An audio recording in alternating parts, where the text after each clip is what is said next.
Good afternoon, everybody. This is Rulemaking Working Group 2. I believe this is our third meeting of Group 2. Today's date is July 30th. It is approximately 1:15. We are in the Boards and Commissions room at 1881 Pierce to discuss the following agenda. We're going to do introductions here in a minute, but we're going to talk about today some brief discussions of Mr. Beebe's research related to the statute regulatory history, a general discussion of July 23rd letter from Mr. McKinnon related to CIADA's proposal language on this rule.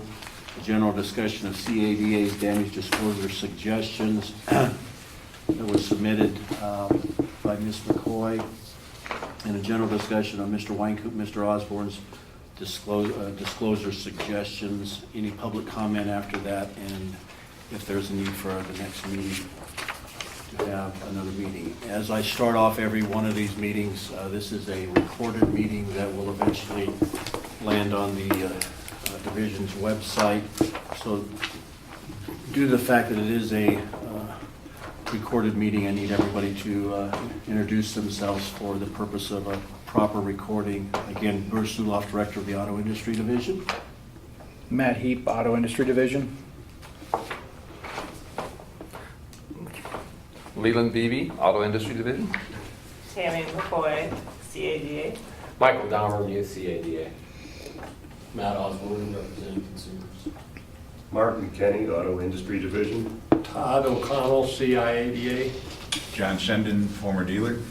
Whitey Scott, Attorney General's Office. Thank you, everybody. With that, let's just jump right into the agenda today. And what I did is I sent you all 2 emails yesterday. One of them had a document on there that wasn't part of this meeting, but I'm sure that some of you were glad to have it. The second email was the correct documents for this meeting, and part of that was a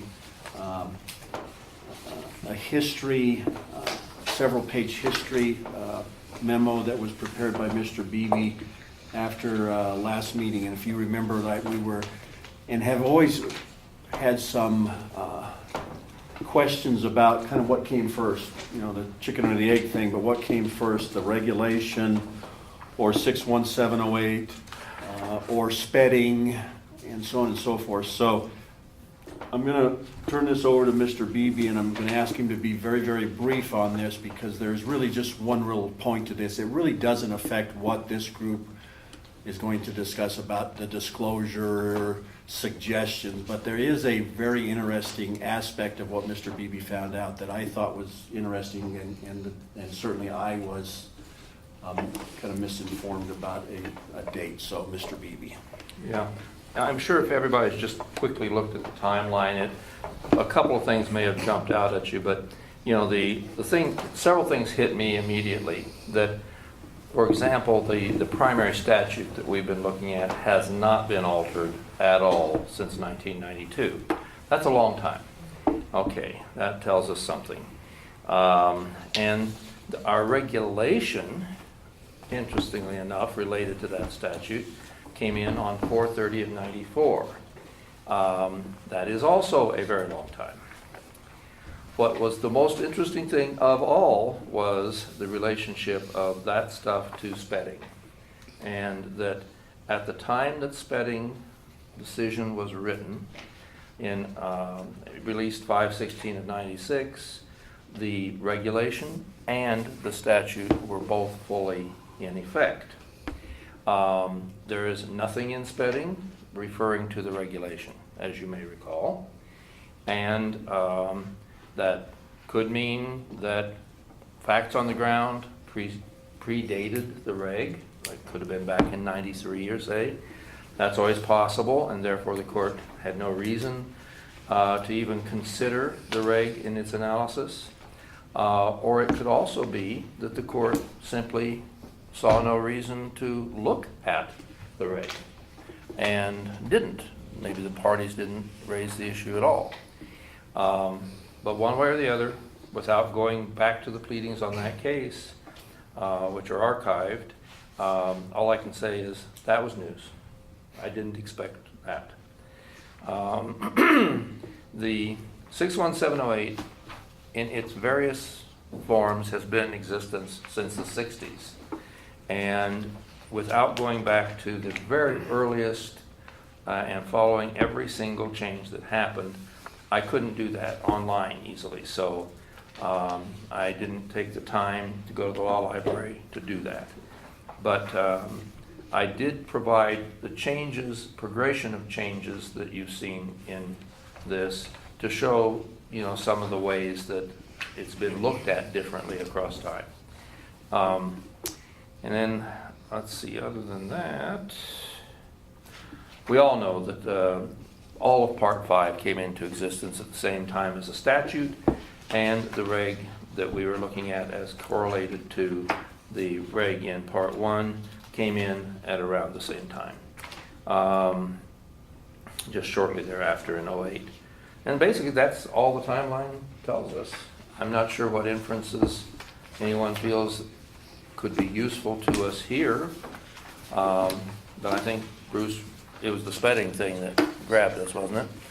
Yeah, I was always kind of under the assumption that our statute was existing and that speding defined material particulars, and then our regulation came after that, because I had assumed that speding didn't say how material particulars needed to be disclosed. Speding didn't say that, so I had assumed that the board back after speding then said, well, now we need to tell the industry how to disclose, and they said disclose on the contract.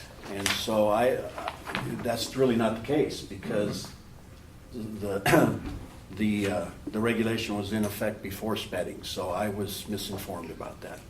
Well, the regulation actually says disclose prior to the sale and incorporate that disclosure into the contract. Right. It's a two-part requirement in the current regulation. So, Leland, do we know if 708 with the language about at any one time from any one incident was in effect at the time the board adopted the regulation that we're talking about today? No, that would have required the much longer research project. You don't, so we don't know for sure. Not for sure on that. Okay. I can do that, but I I haven't. just thought the language tracked, so it made sense that maybe it did. We Right. talked about this at the last meeting. Yeah. so. Exactly. Yeah. Right.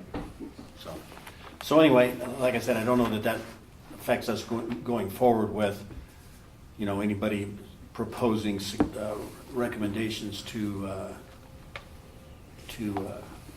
modify the regulation, but I just thought it was very interesting. So something that actually needed to be done, and I'm glad that we had Leland do that. And I apologize, I didn't What have does that the time. reg refer to in number 9? Is that just the power sports Yep. version? That's power That's sports. power sports. Okay. Yeah, yeah, So it's the same one. yeah. Any questions? And so the bottom line question in all of that, since speding came after the regulation, I think the original question was, if a regulation is passed now, is it constrained by speding? Or can the board articulate further clarity of what it means in a new regulation that then supersedes speding to the extent that there's any conflict? I mean, that's kind of the fundamental question, right? Is, are we constrained by? I mean, I thought that, and I think a regulation that comes after a case that further clarifies would trump, but Right. I'm just posing that question, are we on, We're in is a, that the consensus, or is that an open question, or do we need clarity on that? Because if we're constrained by speding, what I would have to do, I mean, I'm not unwilling to do this. We need to look at the speding pleadings in order to see what the case was. Because we can see what the court looked at the case as, but we can't see, for example, if the facts predated the reg, in which case the reg would not have applied and they wouldn't have addressed it.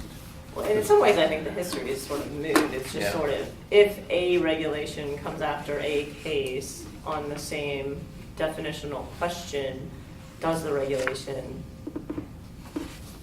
supersede? I think it does, but Yeah. I think it does.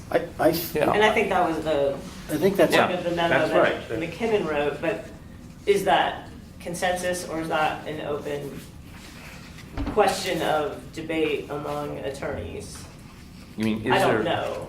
is there a legal argument that you could, as a regulator, override the holding of a case or the But, dicta? I mean, in that case, they're construing what Yeah. material particulars means, right? Yes. So if the board adopts a regulation that fleshes that definition out in more detail, how do those two work together? I mean, I would think now there's a new rule and a court would construe the rule because before they didn't have that same regulation that applied.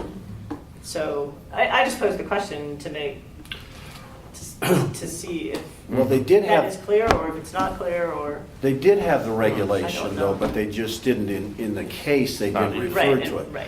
Let's go back and look at what the two main things in Spedding was. Number one, I mean, the way I read Spedding, which obviously I'm not an attorney, but the respondent was Spedding, and they contended that the statute 12.6.118.3I does not, that there was an error that the material particulars to the buyer must be willful, that failure to must be willful, okay? And so the court agreed with that, and then towards the end of Spedding, it was really that the respondent contends that 12.6.118.3I is unconstitutionally vague because it fails to specifically define material particulars. They disagreed with that, and they went back to the Webster's dictionary and separated material as separated Exactly. particulars and said that, you know, it is in the, Which I guess is a really good point because to that extent, even if there was a regulation, they're only responding to the constitutional question of is it too vague?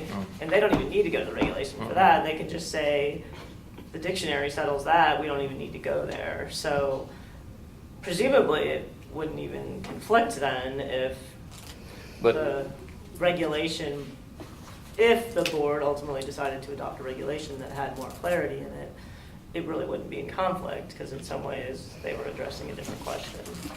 In theory, the state could have alleged that the interpretation given by the rule of the statute helped define the terms. In theory. I mean, we don't even know. I mean, they didn't raise it, I don't think. And, you know, what you get into here is that you can take a rule or a statute and have a court decision on it.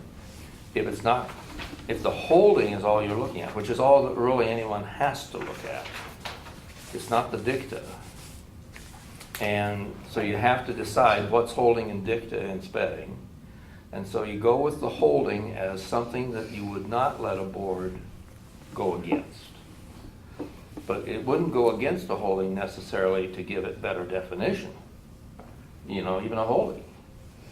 So, I mean, technically you probably still could further define it as long as you didn't violate it. But, you know. I guess the question that I still have, knowing now that we had the statute, then the regulation, and then Spedding, that the statute uses the term, and has always used the term since 1992, material particulars. And the regulation, which came 2 years later, uses the term material damage. And 61708 uses the term material damage. And so my question and here again, I don't want to get into, because it truly is a legal argument for attorneys to get into, and I have no, but how did the board talk about material okay, my concept of when the board does a rule is they're trying to further clarify their statute. 61708 is not their statute, okay? We have been told over and over and over again, as much as we would like to, define somebody else's statute, because we can't do that. But 61708 has the term, doesn't have the term material particulars, has the term material damage in the statute, yet the board in 1994 went out and grabbed the term material damage. How did that get through OLLS, the AG's office, all of the people, all of the agencies that are put in place to look at those kinds of issues? How did that happen? I mean, I don't know. Well, there's been. Well, and I guess Yeah. to follow up on that, I think there's a question whether it was meant to further clarify the whole body of material particulars, or, did they just think material particular only meant this? Or did they just think we need to clarify what damage is? And it may be that nobody thought of anything outside of damage in the context of that statute. I don't know. It would seem like the thing that should have happened is that they grabbed the material particulars, and in the regulations say material particulars also includes material damage, and then this is how we're defining material damage. Right. But it just went straight. It just goes straight to material And damage. it doesn't say only includes, and it doesn't Yeah, say it's interesting. exclusive. And just to think out loud, I can think of all damage being particular, but not all particulars being damage. Right. Are you following me? Right, yes. Yeah, absolutely. Because material particular could be the knowledge that the engine is about to blow because they know something's wrong, right? Or I mean, somebody- that could be a material particular that's not Non damage. Or somebody died in the car. damage as in Theft recovery accident from it. damage. Like that. What's that? Like a theft recovery that doesn't necessarily have. There was no Oh, there damage, you you're go. right. Yeah, there There's was clear no damage. Well, one little kind of note to put here is that in looking at the relationship between 61708 and our statutory scheme and other statutory schemes that are consumer protective. Okay, I kept running across case law that I can't affirm is later than, but I think it is all later than 94, where the challenges came in to try to determine whether the Consumer Protection Act concepts carried over to the statutory schemes where other consumer protection actions were designated.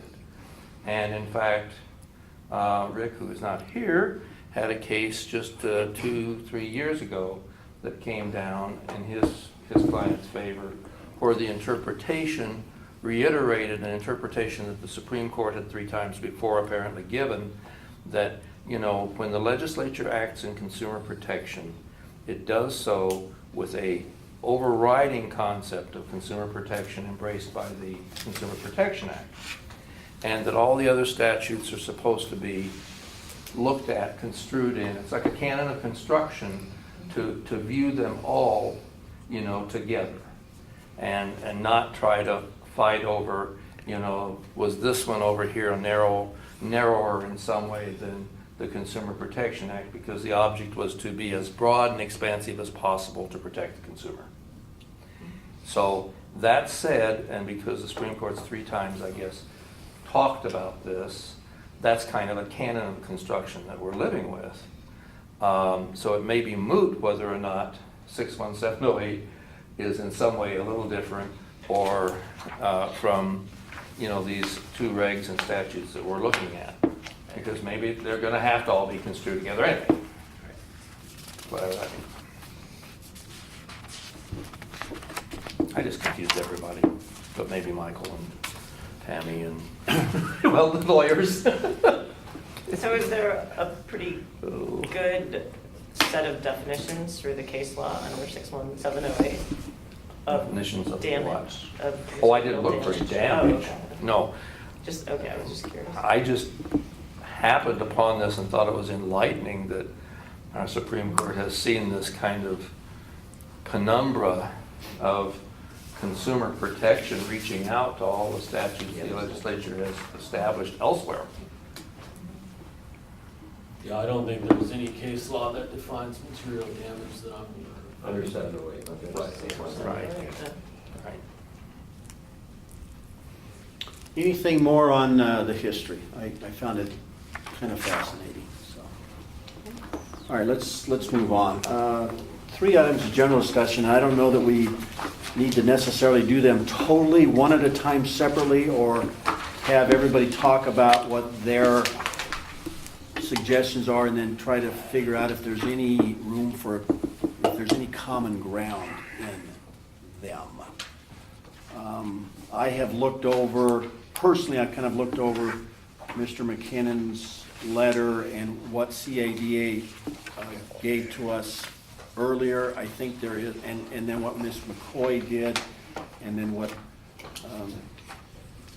Mr. Osborne, Mr. Weinkoop did, and I mean, just from my standpoint, there's parts of them I don't like, but there's parts of all 3 that I think have some merit. And whether or not we can bring them together, I don't know.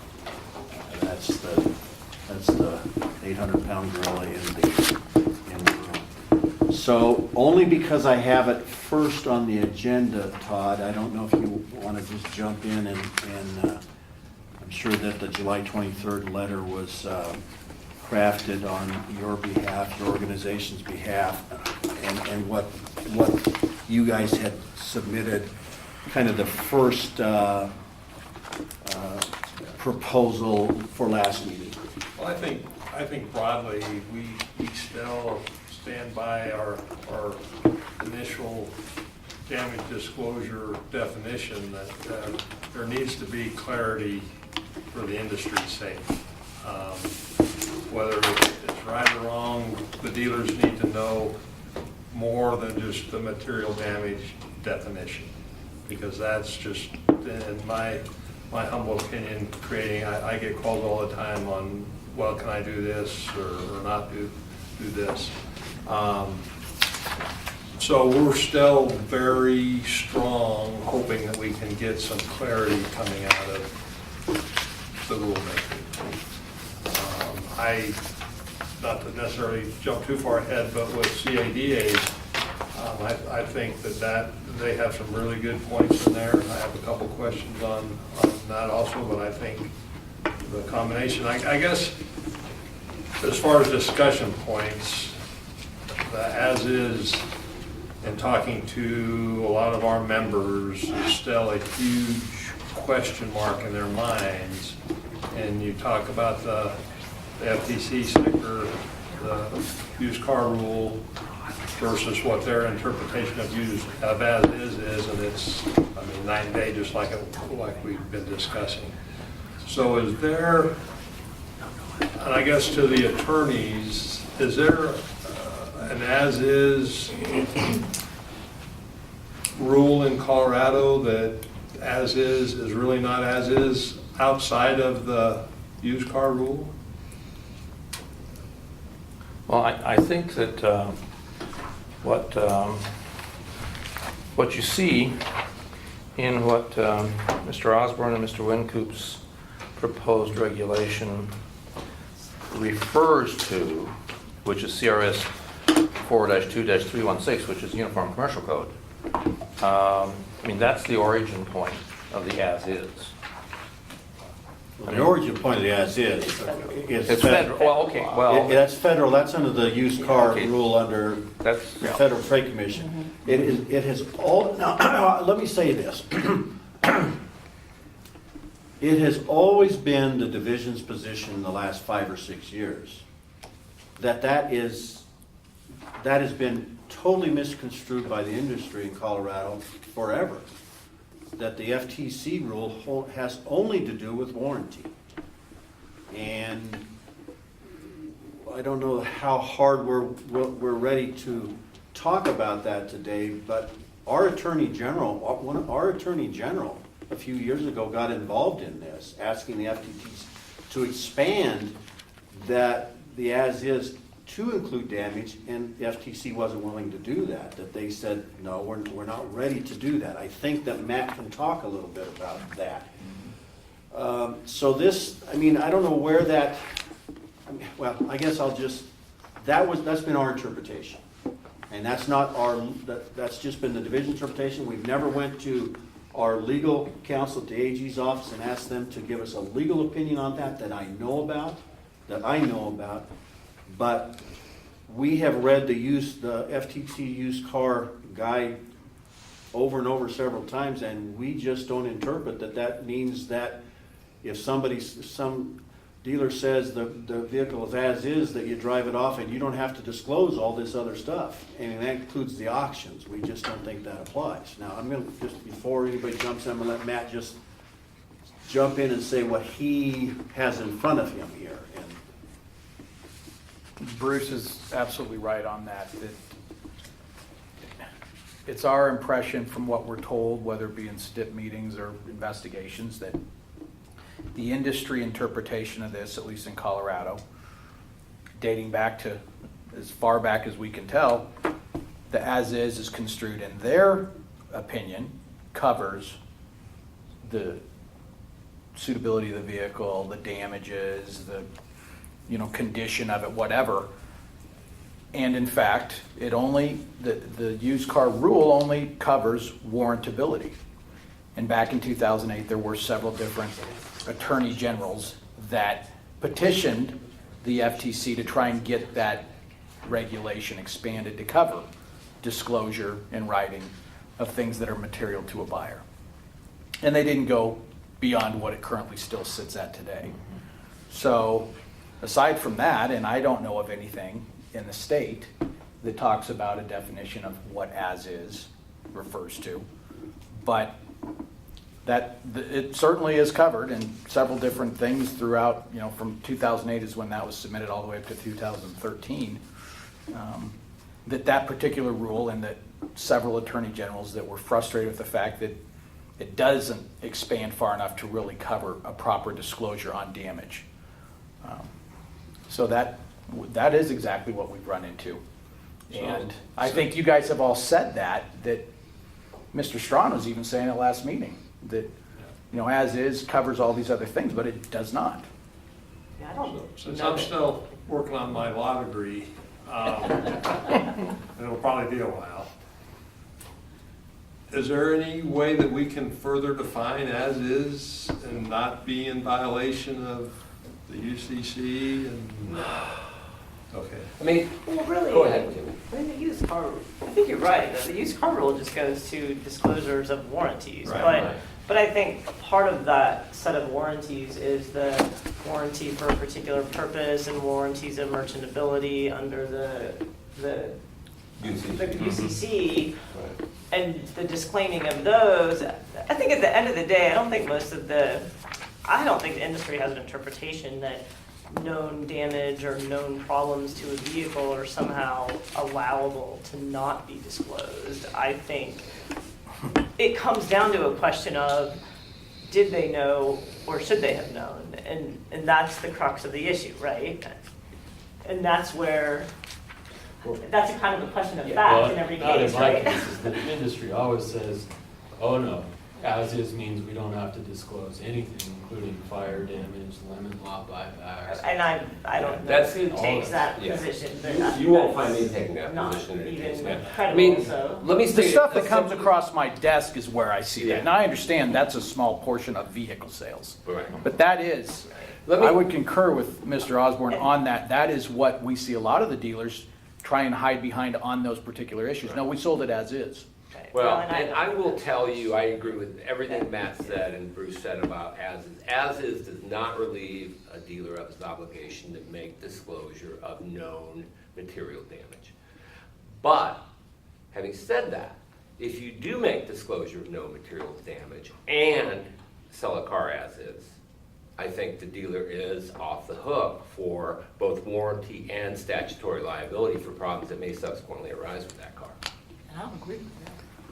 Yeah, if you disclose it, Yeah. you'd never see more than that case, I'm not aware of anybody. Say that again. So, you know, But it and so becomes that's the interplay between difficult the to two. Say determine that if they again. knew or not, or they should have known, right? I mean, it becomes It's difficult. the should have. If a dealer if a dealer makes disclosure of known material damage and sells the vehicle as is, he has relieved himself of his obligation both contractually and under tort or statutory law for liability that might arise to that consumer from that sale of that vehicle.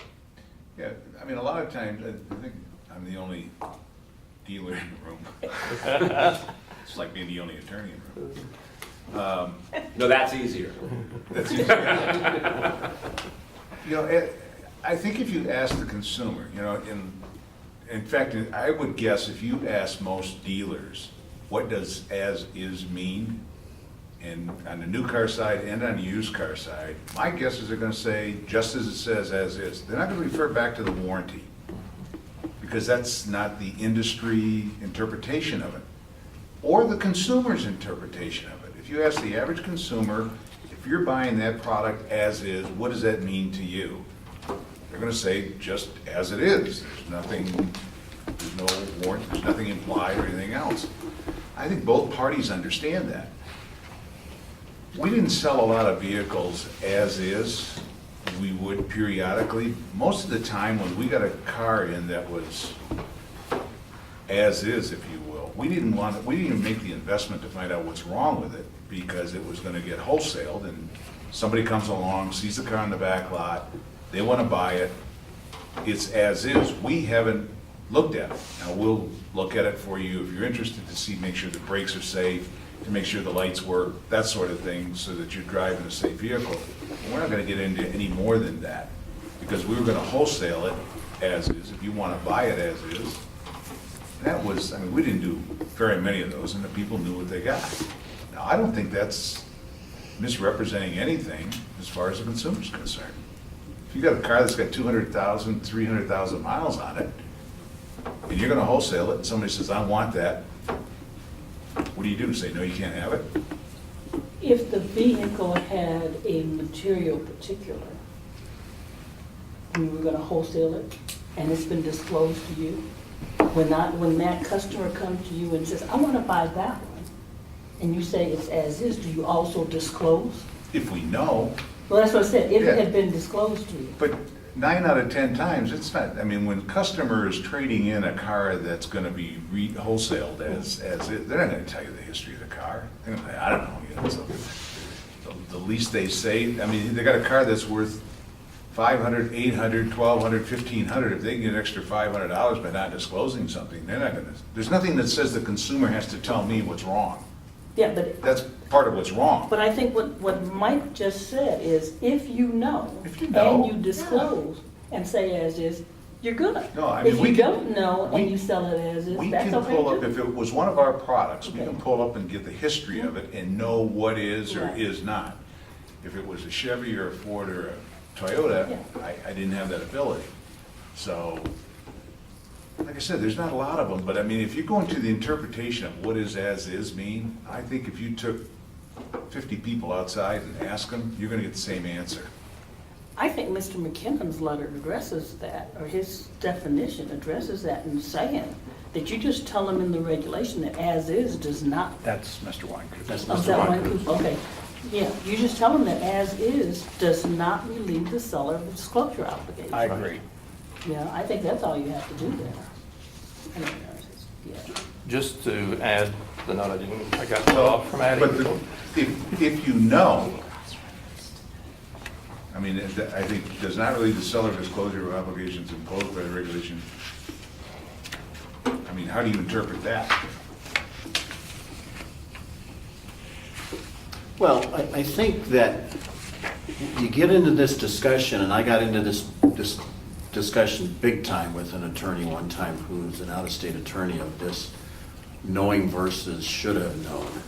And I used the word should have known, and I had to actually back out of that, because there's nothing that I know of in law that I know of right now that requires a dealer to should know something. I mean, obviously, we would love to have dealers go out and do the history, but there's no requirement that they do that.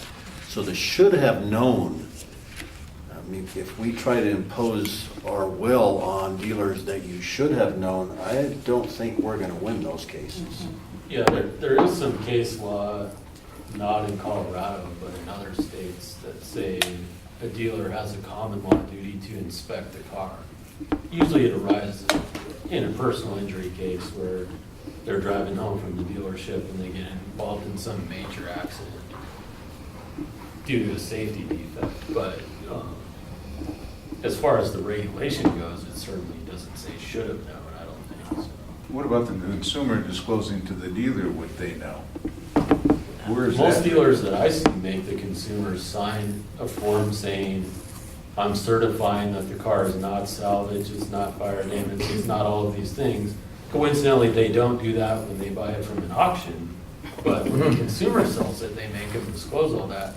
If the consumer lies to you, you can sue the consumer for fraud or breach of contract. I think a consumer has to disclose it. Mr. Shin, you touched on something when you were just talking about the as-is and saying wholesaled it. We're just going to wholesale it, which almost makes it seem like you're relieved of your duty to inform Pontius Pilate. subsequent purchaser, which is another dealer. But that's where we see the biggest amount of our problems, is that those cars get, we don't have to abide by all these same disclosure requirements because we're just going to run it out to the auction and just throw it in there as is and let the next person pick it up with whatever the case may be. Well, that car ends up being in a consumer's hand right after that. And those are the cases that we're seeing that come back, and then we are in there stipping a case, and they say, well, we didn't have to do the disclosure because we took it up to the auction and wholesaled it. I mean, there's nothing in the statute or regulations that exonerate somebody from making a disclosure because you're selling it to another dealer through an auction. Well, if you're going to retail it, then you should put it through some kind of an inspection and so on. If you're not going to retail it, that was kind of our policy, and probably the policy of 90% of the dealers. I mean, if you're going to wholesale, why would you put $500 into a complete inspection of a vehicle? I'm that not you're gonna saying wholesale? that they should inspect the vehicle, but the problem is they're not disclosing what they know about it when they're running it back to the auction. I'm not saying all of them, but I'm saying No, but I mean, how much, we're what talking should about we- knowledge, not what you have a duty to inspect and recondition. Those are two different things. They are two different things. And I think in your example, you were just saying, Duty. you're really talking about the duty to inspect, I think. You're going to wholesale it. You're still going to disclose anything you know of, anything major you know of to the Right. wholesaler, but you're just not going to do this more rigorous inspection like you would if you were You're not retailing. gonna And I pull a get car- And then that. I'm not whoever gonna is spend the money on a retailing to the Carfax. I'm not gonna customer spend the really money has on- that And there's no requirement. You're right. obligation. No, I say it, Yeah. and most aren't going to. Why spend that dollar if you don't have to? Because you're not going to keep the vehicle. What percentage of those cases that you're, referring to are actual mechanical versus structural, where it Very really- few. Very few are the mechanical issue. So what are they? Then Like the accident- IDA agrees wholeheartedly. Accidents, Wait, wait, wait, collision, wait a minute. unibody We're frame trying to damage. record this, we can't have everybody talking at once. The majority of that stuff is like the frame damage, unibody, collision, total loss designation, that type of stuff. Just to clarify, that's not what I was trying to imply that CIADA wants to not disclose. Our biggest concern is mechanical. I mean, And frame defiance. damage, anything that you cannot ever really repair is absolutely, if you know about it, needs to be disclosed. And Matt, to go back to your point on the auctions and I hear from dealers that the auctions will not allow dealers to make a disclosure about issues with vehicles they're wholesaling at the auction. All they'll do is the red light. I've had dealers tell me they've tried to use my disclosure forms at the auction for cars they know that have problems, and the auction houses say, no, sorry, we won't let you do that here. All we can do is a red light. And I see Bruce shaking his head up there, but that's the reality. No, And I know what you're saying is true. What I'm saying is, Wow. oh my goodness. Yeah. That's what I'm shaking my head about. Yeah, I I mean, know it's- exactly, what you're saying is, I know you're right. I mean, that came up with a dealer that we were involved with recently. Yeah, on and material so, damage. so here, you know, we always look in life. Right. All of us do things. I mean, your business, your consulting business, our government business, we always look for the first point of failure. You can't fix B until you know what the first point of failure is. Right. So if, in your scenario there, that a dealer is gonna do the right thing, a dealer, Goes gonna to the wholesale auction. it out there, and the auction doesn't allow that, isn't that the first point of failure for everybody after the fact? Right. If the auction doesn't allow that and just says red light, and there's nothing in Colorado statute that I can find anywhere that talks about a red light, green light, just, I mean, that's industry. What's in but- the traffic code? Bruce? There you go. But if they don't allow the disclosure and then it goes through, and here again, the next dealer's gonna buy it, and what is their obligation to look at? They buy that vehicle, what's their obligation to look at critical history and so, they don't know. They pass it on. There's some consumer out there that's gonna end up buying that car. Right. That the dealer that wholesaled it to the auction to start with knew was wrong and wanted to do the right thing, and this consumer ends up, Well, in Holding that the fact pattern, I'm suing the auction house. That's who I would sue. Because the dealer complied with their obligations and disclosed it. The auction company covered it up, and then they committed fraud by selling it to a new person. So I'm suing the auction in that scenario. Just for clarification, Mr. Donovan, my background was the auctions, and when a dealer came in with a frame damage, fire, flood, and said this needs to be disclosed, I am absolutely not aware of any point in time where the auction said we're not gonna disclose that, it's just gonna be a red light. So you're saying that a dealer The tried dealer reported to me recently that he had a bad Carfax on a unit. He was running through the auction and asked the auction house to, and we're talking Manheim, asked the auction house to include that Carfax with the paperwork for that vehicle, and Manheim refused and said, we'll just red light it and that's all we'll do. So there's a difference between including the Carfax itself versus putting frame damage, whatever on the invoice, because that's normally where it's disclosed, is on the invoice, not necessarily on the Carfax. Right. Wow, that's, You know, one other thing, I'm sorry, go ahead, Matt. Go ahead. One other thing that CADA has done in recent years, and I think we're in our 4th year now, and that's contributing cars that are gonna get crushed and demolished. And we were for 3 years running, we were the largest contributor of old vehicles to that program. Because if you had something that's $500, $600, $700, $800, it's just, why bother with it?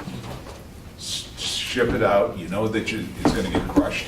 And we got a nice letter at the end of the year, said we were #1, so that was always #1 in something. But that's been a good program that not all dealers that should be are involved in, because there's a lot of them that could, rather than take it to the auction like Matt was talking about, send it to CADA, and the car is gone, it's off the road, it's out of the system, and you don't have to worry about it again. Can we just put that in the regulation if it's below this value? No, but I mean, there are other ways to do that a number of dealers are involved in, so. Yeah, regulation that if it's anything under $1,500 has to contribute to Tim Jackson's fund. let me ask, before we go any farther, and Todd, say no if you believe no, because you might, and that's okay. But are we in consensus at this point in time that as is, as far as the FTC buyer's guide only is reflective of warranty work? Are we inconsistent? Are we? are you talking about me or my membership? There's a difference. No, but to defend my members, that's been what everybody agreed is the industry standard is when you sell a car as is, And it's mainly on the mechanical side. I don't believe that I could find too many CIADA members that would say, yeah, as is precludes me from requiring flood or frame, unibody, major collision, salvage. Obviously, that's not the case, but if they were to be asked, is there, you know, we replaced the transmission, do I have to announce that? I would get a large percentage that said, no, we don't have to. We improved the car. Cars are made to be fixed. We enhanced the value. Now, if there's something that happens to the car that decreases the value, that's where the disclosure part comes in, even on the as-is. But when you enhance the value of the car, replace a bumper cover that was hit by a King Super's cart, and there's a little nick in it, no, that's not something that they would probably say generally needs to be announced on an as-is sale. I know no one wants to hear this history, but I'm going to give it to you because I tried a few minutes ago, got cut off. The fact of the matter is the UCC is the origin point of the problem, and it comes through paragraph 7 of the commentary, and it says, What statute? this is the one that Is that Mr. before Yep, 2316? it's 42316. I'm sorry, Lee, what was that? You know, 4-2-316. Comment 7. Comment 7 is the issue. Okay, so the comment reads, paragraph A of subsection 3 deals with general terms such as is, as they stand, with all faults, and the like. Here's the key problem. Such terms in ordinary commercial usage are understood to mean that the buyer takes the entire risk as to the quality of the goods involved. It's that phrase that commercial lawyers, I mean, if one of your dealers went to an ordinary commercial lawyer and just an ordinary guy out there used to dealing with commercial law only, not your dealer law, and ask about something like this, they're going to just look at this paragraph and they're going to see this little explanation and it's going to be enough. And they're going to say, hey, that's what it means. And unfortunately, we've lived with this forever. And I can tell you, judges in courts are using this, particularly lower court judges. Because I was involved in a case quite some time back with my son in Boulder. And the judge went right to this and said, yep, that's what as-is means. And wham, case over. But So- did that have anything to do with the sale of the motor vehicles? Yes, it did. Okay. And that was the point, is it had to do with the sale of a motor vehicle. And someone, because the UCC is drummed into every lawyer's heart and soul from the first year of law school, okay? And every one of us remembers that course that's in this room. And people just get used to thinking that it's a Bible. And this is the kind of thing that people just go to. And I think it's really important that we distinguish it, which is what I think Matt and Rick were trying to do in their definition here, is to make real clear what we're dealing with. Okay, so that, and we may have to make it more clear. And, I look at this and I don't even think there's that big of a I don't think there's that big of a variation between everybody's understanding. I think what it comes down to, and I had one recently, they called and said, we bought this car and we know we bought it as is, we didn't buy a warranty, but then 2 days later, this major part went out. And so, admittedly up front, they realized that they bought it, that they took all the risk, that, this definition really as is, all risk applies, right? But they just had to believe that, and I would too. If I bought a car and a day later the engine went out, Absolutely. you would have to believe that the dealer must have known. And so they were looking for the inspection, they were looking for everything possible to try to prove that the dealer should have known. So to me, I think most of the cases come down to, did the dealer know or not? I don't think most of our difference is over the definitions and when a dealer should disclose and when a dealer shouldn't disclose. I think one is it's hard to put that in writing to make it clear in a way that everybody understands it, but I think it really comes down to those factual questions that are going to be a case-by-case basis. I mean, that's kind of my, and maybe I'm wrong, but I kind of feel like we're all on the same page in what should be disclosed. It's just how to put it in writing, and that some things are going to be a question of fact. You can't put it all in writing. And you can, right? I mean, we would like to. I would love to be able to say objectively what is material and what's not. And for the longest time, and we poured over all the statutes that have percentage thresholds, and maybe if the used car is, if it's an older used car and it's 5% damage and a bumper, that seems really not material. But it's just so difficult to draw an objective definition that I don't know that it's possible, as much as I would love to. Yeah, I mean, there's just so many weird things that can happen in a sale. That's why I think it's better to leave it on a case-by-case basis, because as you try and create broad exclusions, you're gonna categorically leave out certain people that really do have a case, I think.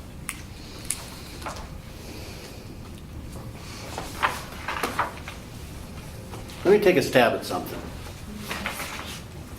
In front of you, you have Ms. McCoy's. Lay that out. In front of you, you have Mr. Weinkoop, Ms. Osborne. Lay that out. And in front of you, you have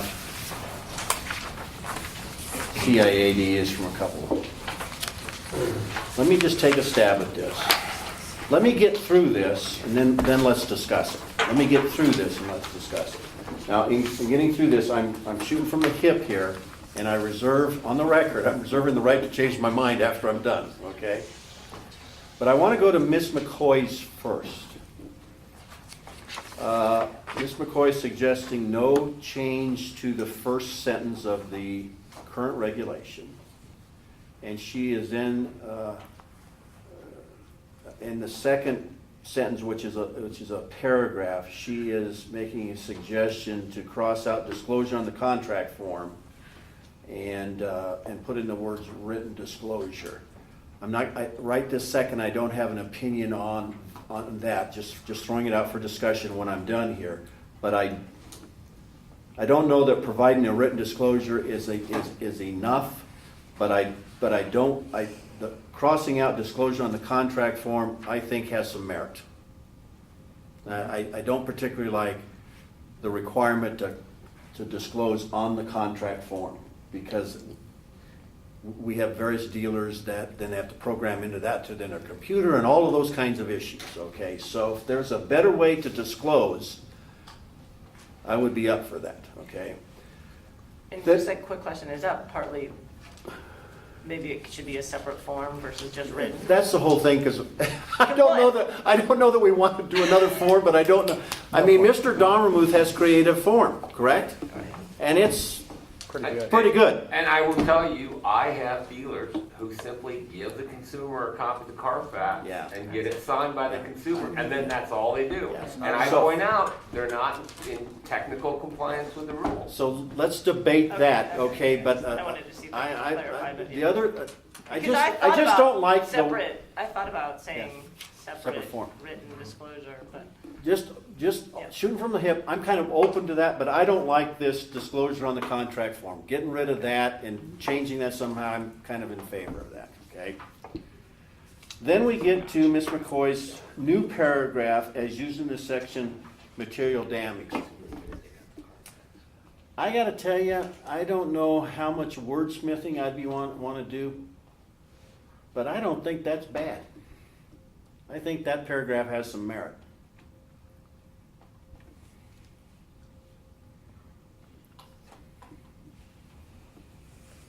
I don't even think it changes anything. I think that's what the I think it's just a good statement. It's just what the courts are going to apply, so It's betting.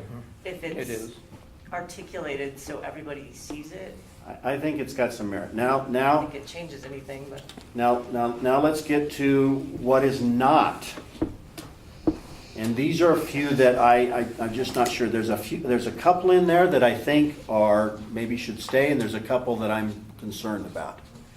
If we debate those issues, okay, and what I would like to do at the end of that, I still like what Mr. Osborne and Mr. Weincooper proposed in the very end of theirs, a statement from the dealer or wholesaler, blah, blah, blah, that as is does not relieve the seller of disclosing obligations. I think that at the very end of a new rule has some merit. I think it has merit. It's an accurate statement of the law. So if we could look at, and if we look at this material damage is not, if that's where we debate and get back into some of the things that CIADA has put in, is that a good place for this discussion to go forward with? And Bruce, I came to the opinion last session that we're better off talking about what we're going to exclude rather than what we're going to include. I think the universe of what we might exclude is much smaller and tinier and more manageable than what the universe of what we might include. And that's why I liked what Tammy came up with here, which is a list of exclusions of what's not material, what doesn't have to be disclosed in writing. And so that was my thought process on drafting here. I kind of like, there's some concepts in there I like. I really like that last sentence or two that Mr. Weincoop and Mr. Osborne has put in, to put at the very end of the regulation. And does it capture everything that, you know, that we're after in the consumer protection world, and doesn't, and still gives a fair shake to the dealer community? But we had many meetings trying to define material damage, and we came to the same conclusion, Mr. Domermuth, that it's much easier to say what it isn't than what it is. Okay, so here's what I've always done. I've always said that at once an hour we would take a break. And Arlene, she reminds me of that all the time. She's not here, by the way. Yeah, she didn't count herself at all. So I would like to take a 10-minute break and come back. Her and twin is, but she's not. Yeah, someone else. All right, we're back on the record. It is about 2:25. We left off where we were kind of going to pick from 2 or 3 of these and try to move forward with a discussion. So let me ask the group about, let's go to Ms. McCoy's. The first time that you see the red type, provided written disclosure, and I have a suggestion someplace from up here that might be better than provide written disclosure, although it's along those lines. Did you have a suggestion? I like it the way it is, except for that you add as part of the contract. Yeah, it's gotta be before the sale. That would be my biggest. Okay? But you Because could as part You of the could have them sign the contract. contract Prior and to have to sale. Prior refer, to by the sale. way, this So you is say you selling. provide a written disclosure as part of the contract. And Prior you're to fine. sale. That way it's Prior to- not on the contract form, but it is part of the contract. Go ahead. I don't like it, and because the more stuff we put in our contracts, the more problems we have. And the contracts all have merger and integration clauses. I mean, you know, we add more and more forms. I like making prior written disclosure. I think that covers the base. To have to incorporate it into the contract is just another gotcha for dealers. And I don't see any benefit to the consumer to have it incorporated into their contract of sale. I can't imagine what the benefit to the consumer would be. The idea is that we make full disclosure to the consumer so they know what they're buying, and then boom, you know, the as-is, limited warranties, whatever are in the contract, take care of the rest of it. So I don't like incorporating. What you're saying is, I mean, every form, I mean, you're going to sign 20 forms, and they all end up, they're all incorporated into the contract Into the deal because jacket. they all say. Your deal jacket's already this thick, and it's Right. gonna be that thick next time, yeah. So, I mean. So is what you're trying to get at though, that it be is your objective more prior to sale, or is it more just on a separate form, or in what way is written not enough? I guess I'm just trying to hone in on the Concerns. Prior written, Well, it doesn't say prior anywhere, and if you put it on the contract, then it is prior. Prior to the sale. when actually, if it's on the contract, then it's just at the same time of the sale. Yeah, but it's So- before they sign off on But it. the Yeah. way it's Just written, know it doesn't have prior. Yeah. if, I mean, it the does way have it's to be written right now, it doesn't The have contract's not prior. executed until the sale is done anyway, because it takes two parties, takes the consumer to sign it, it takes the, Well, and that's a valid point. I mean, I see what you're saying. I mean, our only intent there was, if we have a separate damage disclosure form, that the dealer would meet their obligation even if their form didn't, incorporate that into the contract. So the whole idea that, is this part of the contract, or what is the contract here? So that was all we were trying to get at. Well, listen to what Mike says makes sense to me, so I don't know that it has to be part of the contract, but it definitely has to be prior to the sale. Prior to the sale, and I would agree. I concur with that. I think- Matt, are I would you agree. prior to the sale? Right. Right. I think that's a necessary term, Yeah. but if that was in there, I what could constitutes live the with sale? the signing of the contract. And all of the other forms that go with that. Right. It's not just, Yeah. you can sign a contract, but that doesn't fulfill the obligation for all of the other state requirements that you have, so Well, then the other question is, it's chicken so and egg. if you sit down to sign everything, does that mean, so the damage disclosure needs to be first before you sign, It needs to be part of the deal. before you sign, Now are we gonna, Other okay, forms, you right, have to sign now they're in gonna this have to- order, this is form number 1 and form number 2 and form number 3 and form. Well, the damage disclosure actually needs to be first, Yeah.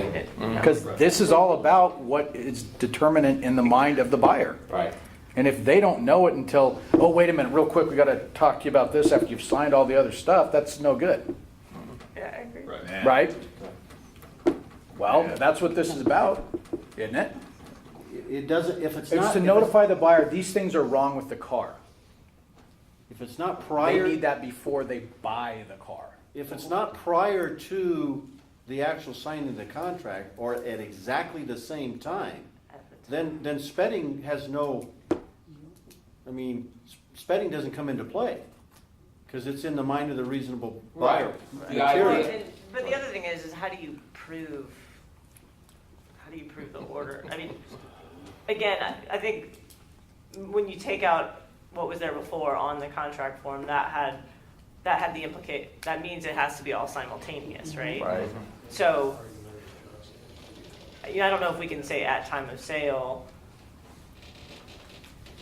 It's just, how would you prove? I mean, how does the dealer prove? Maybe that's why it was put there to begin with on the contract, because they know that's what's gonna be executed, right? That's never gonna be executed after the fact. Right. Right. You have to say either simultaneous with or prior to signing of the contract. Prior to execution of the contract. Yeah, that would work. A dealer must, or But wholesale what's officer prior to shall execution of the disclose. contract mean if your disclosure form is part of the contract too? Well, we're trying to make it so that it doesn't have to. The problem that exists if you don't do that, Mr. Shendon, is, and Man, I'm the only guy in the room. I know, but I think a lot of what you're saying to us is coming from somebody that doesn't have the intent in their mind to try and do I don't know how you something think outside. this way. I Oh, mean, but there are people out If you sat at our desk and saw what came You wanna across. go get in the car with me? I'll go show you. But the problem is. You don't have to drive far. No, if they call you in the next day and say, oh, you know what, we forgot to have you sign this one real small agreement, real bit, not a big deal, and that's the damage disclosure after you're already in the car, and so they love the car, they run in, okay, real quick, here, I'll sign it real quick, they don't really read it, and it's dated back when the contract, I'm telling you this because we see this. all And the it's time. dated the same day that the car was actually sold, but it was signed after the fact. Then they're producing to us, oh no, it was in the deal jacket, look, we informed them at the time of sale. That happens. And that's why we're in here doing these rules, for those instances. I knew there was a reason, thank you. So what was yours? But does that make Prior to sense the execution of the contract. of why it has to say prior to sale? Signing? I guess, yeah. Execution. But when you do the DMV Well, for it's just it, saying people don't know what that means. Yeah, yeah. What do you mean? well, that's part of the requirement of the licensing It's forms just and everything else. don't- That's all part of the deal too. Well, you have to still sign all that. Well,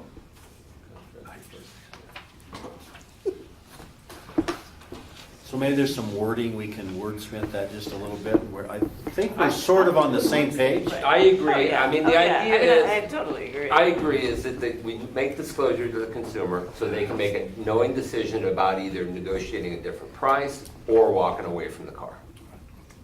Right? That's the idea. Yes. Yes. And so, as long as that written disclosure is made, and by the way, here's the Carfax, you'll see that it was in an accident in 2010, that happens. I think, That's the policy we want to encourage here. right. I think Mike just said the word though. You said prior to execution of the contract. Tammy likes signing better because that's more consumer and layman friendly. yeah, what's execution mean? Signing the contract. Well, it means two things. Or then maybe signing the contract to purchase so that it's specific to the buyer's order. I mean, it's the contract to purchase the vehicle. Right. Well, you have to remember, this is going to be a rule. So the only people who's going to see it are going to be dealers. I mean, the customer's not going to see this, so signing is not going to be this rule is not something that the consumer is going to see until But- they're in lawsuit. Well, no, I worry more about, I guess, arguing that the dealer met the technicalities of the rule when litigation happens, more so than. Okay. You gotta remember, dealers aren't real Consumer smart, so you gotta keep it purpose. simple. Oh, okay, so signing.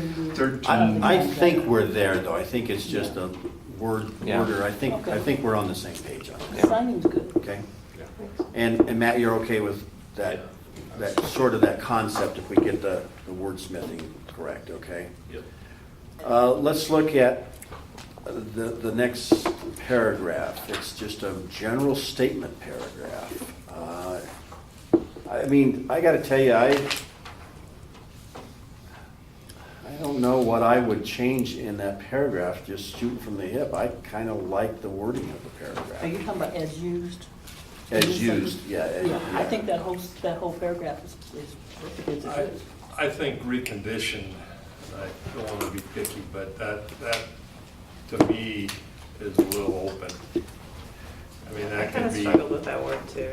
I mean, that could be, Came from another that could state, be detailing it. I mean, if you found somebody that wanted to argue that point. Yeah, and I kind of struggled with altered or reconditioned, but I didn't come up with a better, Can we- again, it was taken from another state Can we just take it out? statute, Can we just so- take it out? Can we just take that And leave word al- out? And leave altered?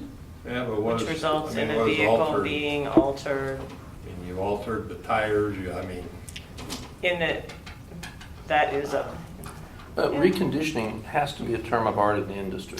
yeah. So what is it in the industry? some of it is detailed. You Detailed, take the yeah, car from reconditioned, the auction and you spiff it up. Ah, Reconditioning is another word for detail.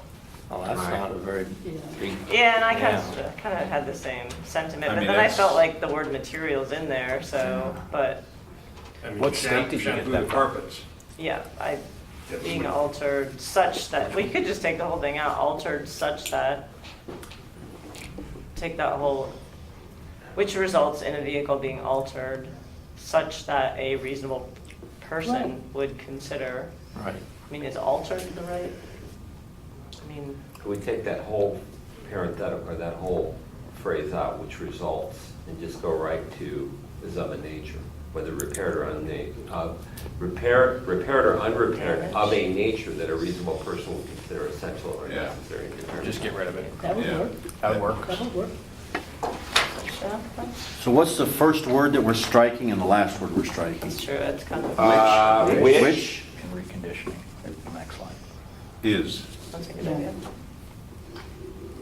So, Which reconditioning is the or last thing. reconditioning, yeah. so it's gonna read, as It's used, really material all- damage means damage sustained or occurred by a vehicle, whether repaired or unrepaired, Such Sorry, that, this needs to come out. of a nature that a reasonable person would consider essential and necessary to determine whether to make a retail purchase Yeah. of a particular vehicle. Yeah. And I think your point is that is the essence of spending, really. Right. Sustained. Occurred by a vehicle, repaired. I think that's a solid statement. Yep. I mean, I don't. Let me read this back, second here. Okay, as used in this section, material damage means damage sustained or incurred by a vehicle, whether repaired or unrepaired, and then we'd have to say, and is of a nature that a reasonable person would consider essential, blah, blah, blah, blah. And is.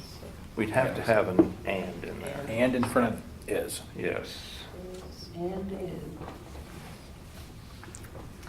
Do you want to say this section, you want to say in this rule, Yeah, Good. rule probably, huh? as used in this rule? It's used in this. Regulation. Yeah, that's Regulation, didn't want to say. As used in this regulation. Yeah. Came from. Yeah. I agree with this, but only if we can get agreement on some of the exclusions. 2 for 1 type thing. Yeah, like one of them. It's the bartering thing? Exactly. How many chickens you I'm not bringing? giving up, I'm not giving up this if I don't get something in return. Well, now I think we come to the real tough part, and I heard some side discussions of whether or not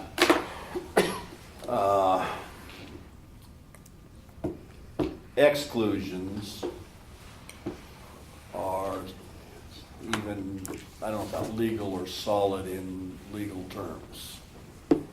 And that's for the attorneys, I guess, to talk about whether or not you can have what is not exclusions in a rule. Well, I think we all think that you can. You can. Yeah. Okay. I think I'm good. The question that we were looking at is whether or not, if you set up a list that is so definite as exclusions, whether the door could be opened without other language to any other exclusions. So whether it should say something like includes the following but not limited to. Right. That would be the issue, actually. So it's not just a laundry list that Right. only means That this. can only be those And and that's what I exclusive. was saying, Yeah. you don't want a laundry list. What you want to say is like it's, it's an example but not limited to what is not, and you can do examples of what is not and what is. You could. On it. Right. Yeah. But leave both of them open so Right. that. And I think that actually is always a good idea. Okay. So the word material damage shall not include the following. We may need to reword that. It's something to the effect that it, This is an exhaustive list. Right. okay, some Some kind of something that- caveat. Right. Yeah. So let's talk about the very first bullet point. Completed recalls on used vehicles. First thing I'm going to question is why on used and not on new, okay? Provided that the recall has been completed according to manufacturer's specifications. In general, I like that, okay, but why just used, why not new? One is I just thought that there would be a lot more disagreement if new was included, and it's a little different scenario if it's a new vehicle than a used. So, Here's my question, Tim, I'm not disagreeing with you. because I'm not in some disagreeing. ways, and the one thought I'll finish is, in some ways, a recall repair is no different than any other mechanical repair.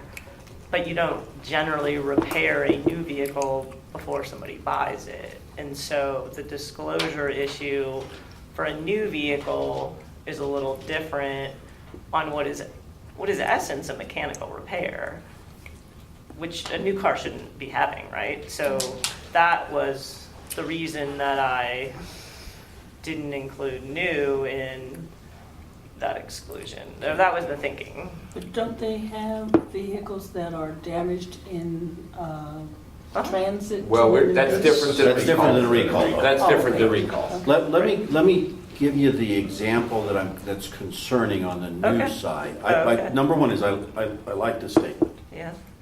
shooting from the hip. We had big GM's recalls and some Ford recalls. One of the big GM recalls recently was this thing where the key would fall out, would pull out or something like that, the GM. The car would shut down. The ignition switch. Now, it's my understanding that GM knew about that and dealers knew about that, but GM didn't do a stop sell on that because sometimes, correct me if I'm wrong, a manufacturer does a stop sell. You cannot sell this car, even though it's on your lot, John, you can't sell this car until we complete the recall, we complete the repairs. But it's my understanding that sometimes there are recalls that allow you to go ahead and sell the car. Never on new, Bruce. A recall on a new vehicle automatically results in a stop sale on that unit, and it cannot be sold until it's repaired. Okay, For new.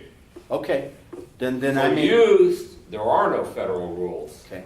Because it Remember came after the Tammy, fact. when we were in San Diego last year and the gal from, remember that? From Oh, yeah. California consumer took on the dealers big time Yeah. on recalls.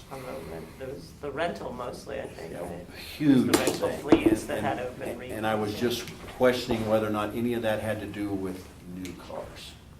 What it is this organization does consumer advocacy in California, and their hot button topic that particular year or two were the recalls that weren't repaired and resulted in accidents and deaths of people. And I got to tell you, Well, she had the stage, and she made her point to the point where I don't even want any of you dealers selling to the public anymore. Remember, she said, I think manufacturers ought to sell directly to the public. We ought to do it with dealers. I mean, she actually said that. Well, they were if I recall, their main She mission drives a at that Tesla. point, the main mission at that point was rental fleets Could be. that were renting vehicles with open recalls on them. And one of the examples was a bad accident on an open recall. And it was more in the rental fleet context. But there were other bad accidents where she highlighted that a recall wasn't performed. And I think in one of the cases, the people were trying to get back in to get it done, and it was just a scheduling thing. But they still had a horrific accident. And this statement doesn't absolve the dealer of doing the recall, only not reporting it if the recall has been It's done. done complete. That's really what this. and all the intent with that provision was really to put that in really the same category as a prior mechanical repair, just to remove the ambiguity, because essentially it's a repair. I mean, essentially it's just like any other mechanical repair, but it's called a recall, and if it's done and completed according to specification, then it should be fine. The trouble is recall is such a broad terminology today. I mean, it's the real hardcore safety items that have to be done.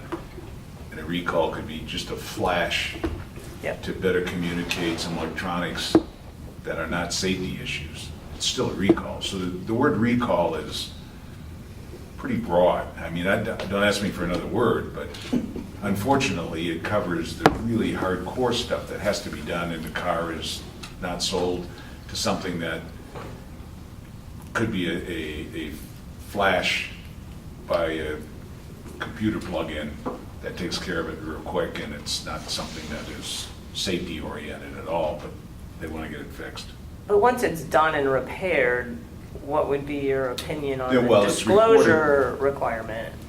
Well, just the way the system works now, when it's done and repaired, a warranty repair goes to the corporation. And every, Chrysler calls it VIP, I don't know what all the other manufacturers call it, but there is a form that we pull up on every car that comes in the drive every day, called a VIP, and it talks about, shows all of the warranty work that has been done on the vehicle that's been reported to the corporation, and it shows any open recalls that are necessary to be done on that vehicle. So we could address that with the customer at that time. And I'm sure the other manufacturers have the same thing, I just don't know what they call them. But how does that fit into this disclosure requirement?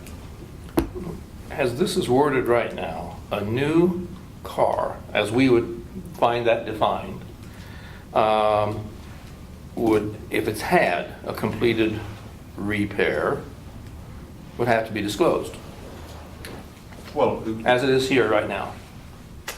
Yeah, but not as material damage. That's what we're talking about, right? Well, yeah, that's not material. well, That's what we're trying to what get this away is now from, saying saying. that is material damage. I don't see maybe I'm missing something, but I don't see a qualitative difference between disposing on a new versus used if the recall's been fixed. So why not take out the word used? Yep. I agree. And I I mean, I think ideally, I just thought that would be more controversial, Yeah. so, fine. I mean, keep in mind that a new dealer cannot sell a new vehicle subject to a recall until that recall has been. That's not true. If it's a non-safety item that affects the reception of the radio, there's no stop sell on that car. See, I thought the National Highway Transportation Safety Act said new vehicle recall, stop sale. No. Stop sale means just what it says. That car Right. goes in the back lot until you get usually it's a part that has to come from the manufacturer, who has to get it from a supplier. And usually those cars are sitting for 20 or 30 days, or 40 or 60, depending on what it is. But something that's gonna take a flash or a quick repair, Safety versus non-safety recalls. yeah, it's not. So you're saying the stop sale only applies to safety-related recalls? Sometimes, not all times. Okay. Well, I mean, but it depends what isn't there safety- a I mean- distinction though? I think there's a distinction there between a manufacturer stop sale, which they may do voluntarily just to, It comes both ways. because they know what's going on before NHTSA reviews it, right? But then there's the federal law that, like I thought was pretty much Straightforward. an open If there's recall a on a new recall. car. But that's not all recalls. Not all recalls are stop sale. I'll have to We look can into double that, check John. that, but my I'll have understanding to is look into that, it's John. everything. And that, But that's still the way that sentence, if we take used out, still the way that whether or not it is a stop sale or non-stop sale, once it's been repaired, it doesn't have to be disclosed, repaired to manufacturer specs. But you could be waiting for something that's a non-safety item, that's a recall item, and the way this is, well, it's gonna be. well, this is completed repairs though. Yeah, you'd have to disclose something that hasn't been completed that you know about. You'd still have to disclose that, Anything that's open, right? because that could be material. That's gonna be outside of the material damage possibly, just under material particulars anyway. I know. Yeah, and the feds are really close to Well, they're the ones that determine what is and addressing, isn't. recall issues. Manufacturers have. They are, you're right, Todd. They don't So I'm call not them, sure at state level, we need to manufacturers have include the recall. recalls, but they don't call them recalls. Before the feds get involved in stuff. Well, I guess here's the thinking on this though, is without that, I mean, we kind of look at recalls differently. They're kind of their own category of event, repair, whatever you want to call it. And does that actually fall under prior mechanical repair? Or maybe we just take completed prior mechanical repairs, general maintenance, including, well, but that's only used vehicles, so never mind, so. Let's stick on the one bullet. Yeah, okay. I think we're better So- off. If we take I mean, the this gist out. is it's prior mechanical repair is what it is. But making Not necessarily. it clear in rule that it's a recall is this, essentially, a completed recall is the same as a prior mechanical repair for purposes of disclosure. Todd, if we take this out, that means that dealers have to disclose it. Potentially. I tell dealers now, based on a conversation I had with you several months ago, that a repaired recall may be material and should be disclosed. Materially particular, but not necessarily material damage. Correct. If the Right. dealer knows about it. Well, Right. yeah, I mean, I don't view it, Yeah, I mean, if it's repaired, I don't view it as damage, but Well, I agree, but what Yeah. I'm saying is, aren't we trying to distinguish between what is not considered material damage? Correct. Not just material, but material damage. That's what we're focusing on here, is material damage.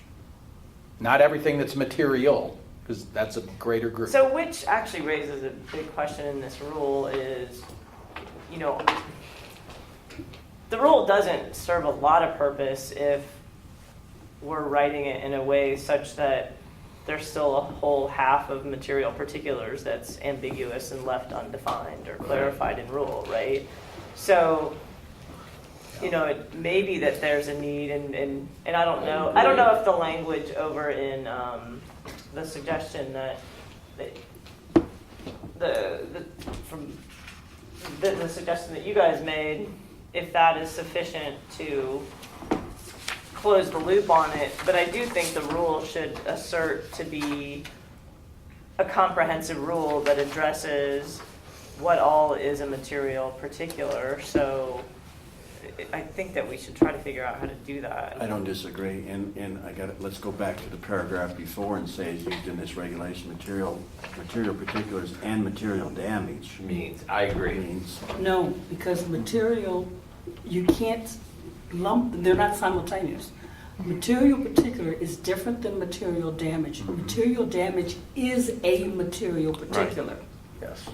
And that's what you need to clarify, is that material particulars includes material damage, hail damage, well, not hail damage, but like you said, recall, that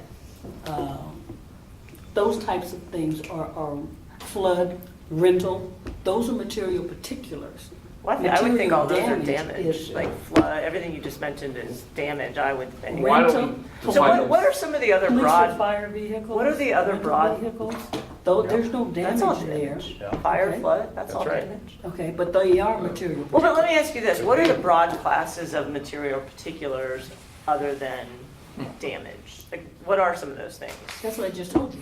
Rental, It's in the mind of the buyer, though. yeah. I mean, Whether what it's might a be police material or- to you may not be material to me.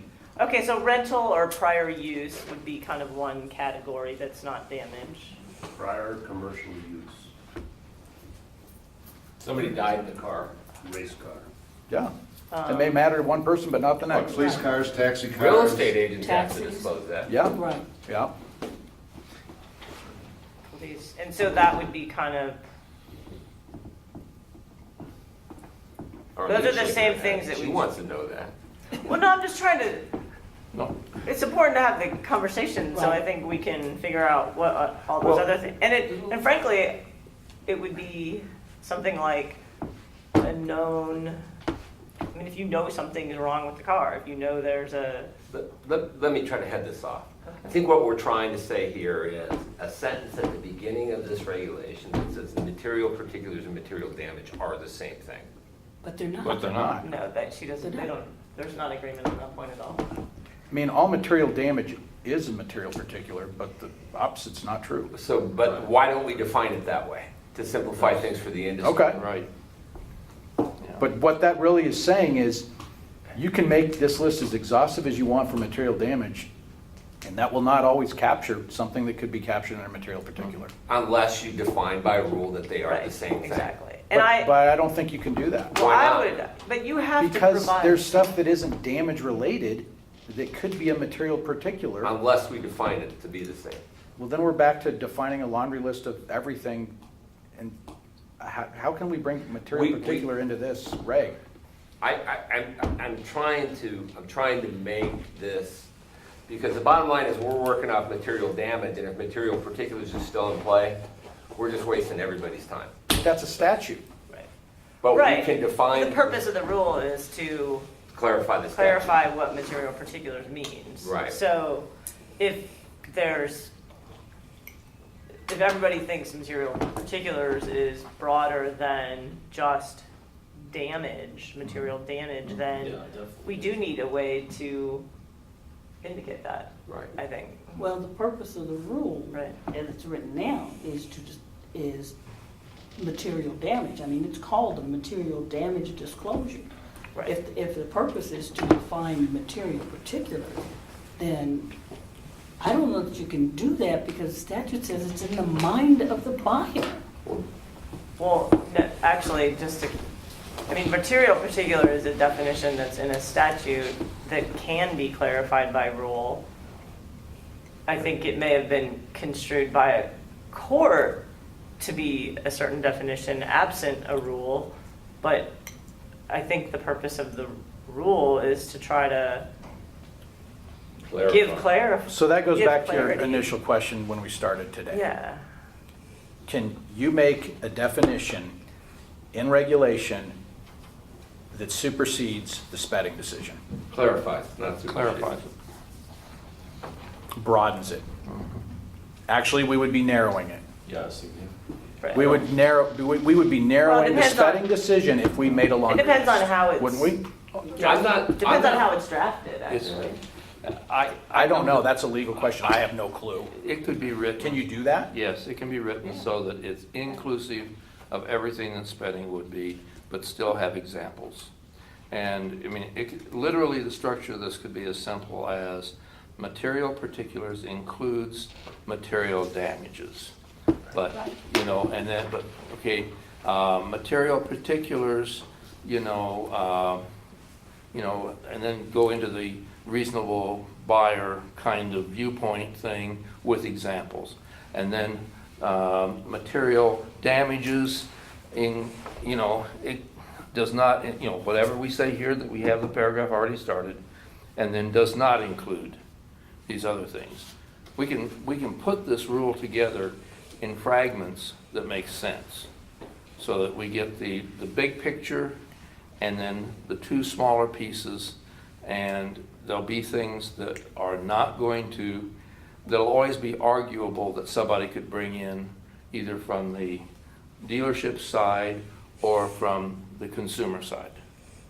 There'll always be something And out if there. we're not trying to define what material particulars are here, what are we doing? Right.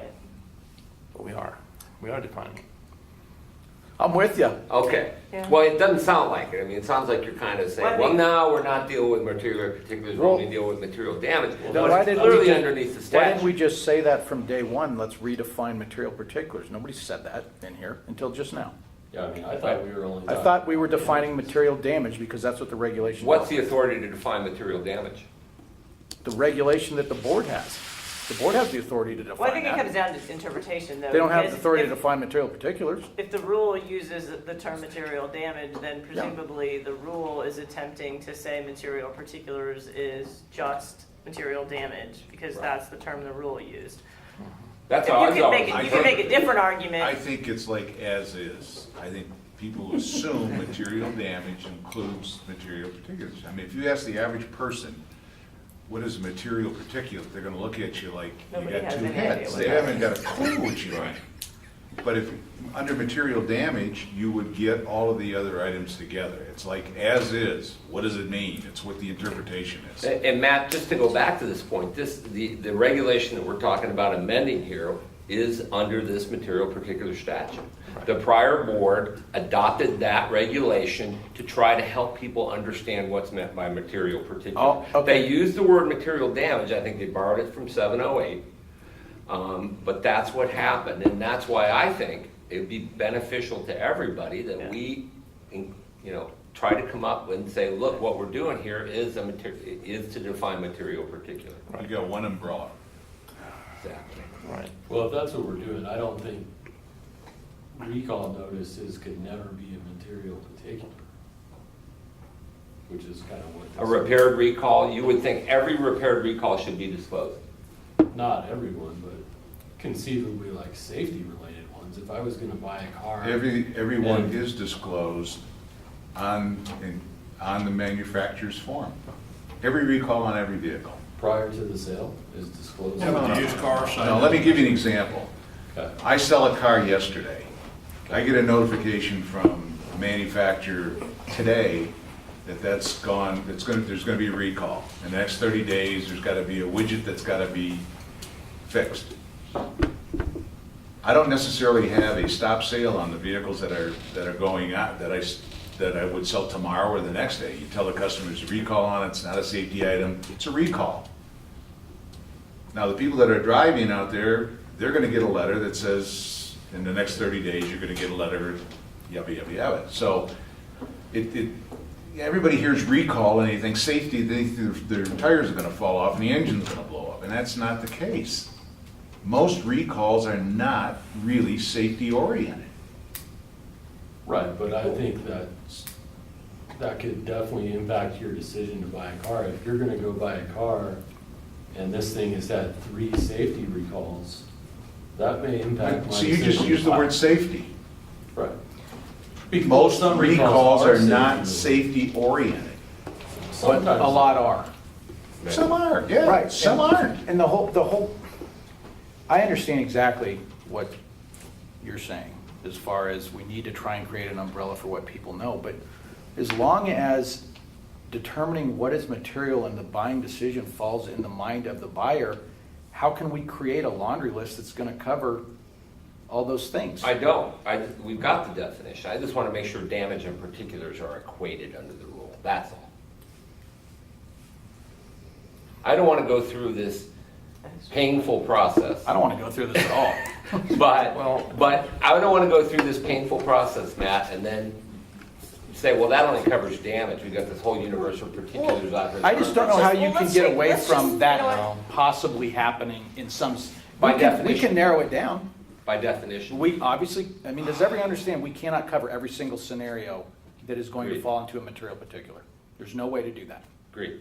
Or damages. But we can come up with broad categories Of and, exclusion. and classifications of issues that we can call out. The same way we do in advertising. We can't come up with every type of advertising that's misleading, but we can And you know what we refer provide back you, to? but we can provide you 19 examples of things that are definitely Right. misleading, and that's because, so here's, go ahead, so And, finish your and thought. the advertising thing's a good thing, since we all just went through it. We sat there painfully for a year and a half and discussed it. You know what we have to refer back to when we don't find something that fits the 19 examples, which is what the rules are. It's Right. not an all-inclusive thing. Right, You always refer back to the statute that it was misleading or inaccurate in some sort of a way. right. I'm just saying But that's what what would I'm happen saying, in though, this. is- Doesn't that get to the reasonable people? I mean, isn't the line that is used that a nature that a reasonable person would consider essential? I mean, you But can't write. I'm not arguing any of that part of it. Here's the problem. Particular means details, okay? Details that are, a point or detail are what particulars are. Damage is injury that reduces value. So you can't say they're equated because damage is one thing and particulars is something totally different. Right, it's just like what Matt said, all damages are particulars, but not all particulars are damage. Right, so what you have to do in your rule is explain that material particular includes material damage, commercial use, prior commercial use, that kind of thing. I think that's where what you're trying to get to. Tammy, is that correct? That's what I mean.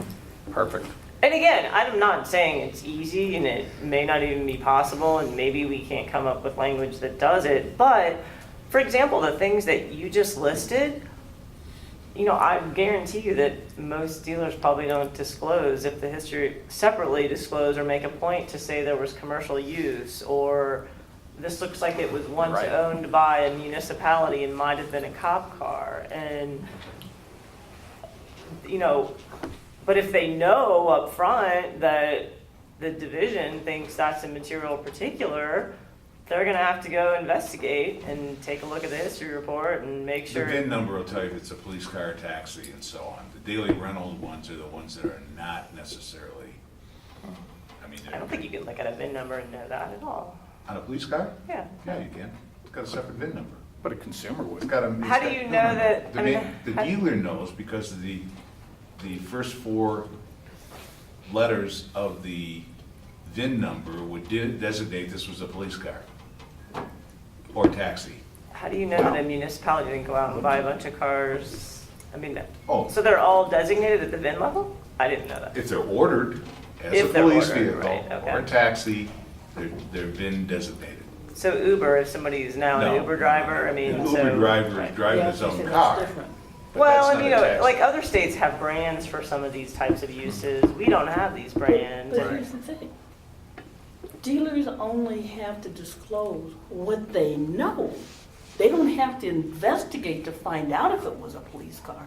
if they know it's a police car, they have to disclose. Well, and I will just say that the discussion over what should be in material particulars, I think, is an exceptionally valuable conversation to have, because a lot of the things that you just listed, I would not think a dealer has an obligation to disclose that.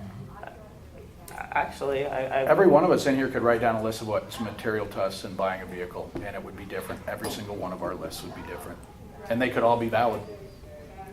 which is why there should be something that's more objective than anyone anywhere who thinks that any prior use of this, I think prior use is a whole,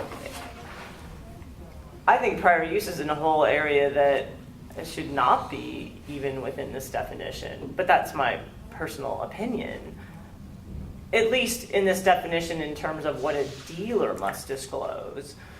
I mean, a consumer can go out and get the history report just the same way the dealer can, but to be able to know for sure all the different kinds of prior use, I mean, that's a huge area. And should it be in material particulars? I mean, there needs to be kind of some clarity to that in my mind. Prior use to me is a category of, is a good example of a category that we would debate and take a look at, and the board would make the Like ultimate what policy type of decision. prior use Should prior is use disclosable? be a mandated item of disclosure under material particulars for dealers, and if so, what types of prior use, and let's list them. I mean, I think a prudent dealer, if you give them a list, if they don't know that about the car, the prudent dealer is going to make an effort to find out. And that doesn't, a list will necessarily suggest an obligation. Whether or not we would say you should have known, again, a prudent dealer may try to know. And once he starts, he may not stop until he gets an answer. Usually if there's a hole in a roof and you've got spotlights, it's probably used for something other than, Delivering pizzas. By the way, would delivering pizzas be a material thing that needs to be disclosed? This car was used to deliver pizzas. but should the headline be, Would you want to drive one? Police is probably a bad example. I do. but should the headline be No. material damage / particulars disclosures? I mean, should that be just one headline instead of? See, and let me just back up one more point on this. I've always viewed the regulation as modifying material particulars, and I've always viewed them as to be one and the same. I realize that may not be a court's view, but when I advise dealers and I look at the statute and then the regulation, I view the regulation as interpreting the statute, because that's what the purpose of the regulation is to help add clarity to a statute. That's the duty of the board to try to clarify the statute. So that's how I've always looked at it. I appreciate that you may see it differently and that they're two things and two completely different things, but one of the things that I like to do is to try to provide certainty and bright lines for my dealers. Rather than just say, tell them everything. Tell them about repair recalls. One of the complaints about consumers now is it takes 5 hours to buy a car. Pretty soon it's going to be 7. Because the auto industry division says you got to tell people that the car was used to deliver pizzas. Oh, come on. I make an exaggeration to make a point, Matt. I'm trying to provide a list of things that don't have to be I completely included. understand why people think they want lists, but I think Leland may be onto something just to think about, that when you make a list, are you actually not making it more difficult on the dealer to actually comply with that statute? Not if it's a list of exclusions. Well, I agree with that. And that's what I've been advocating all along.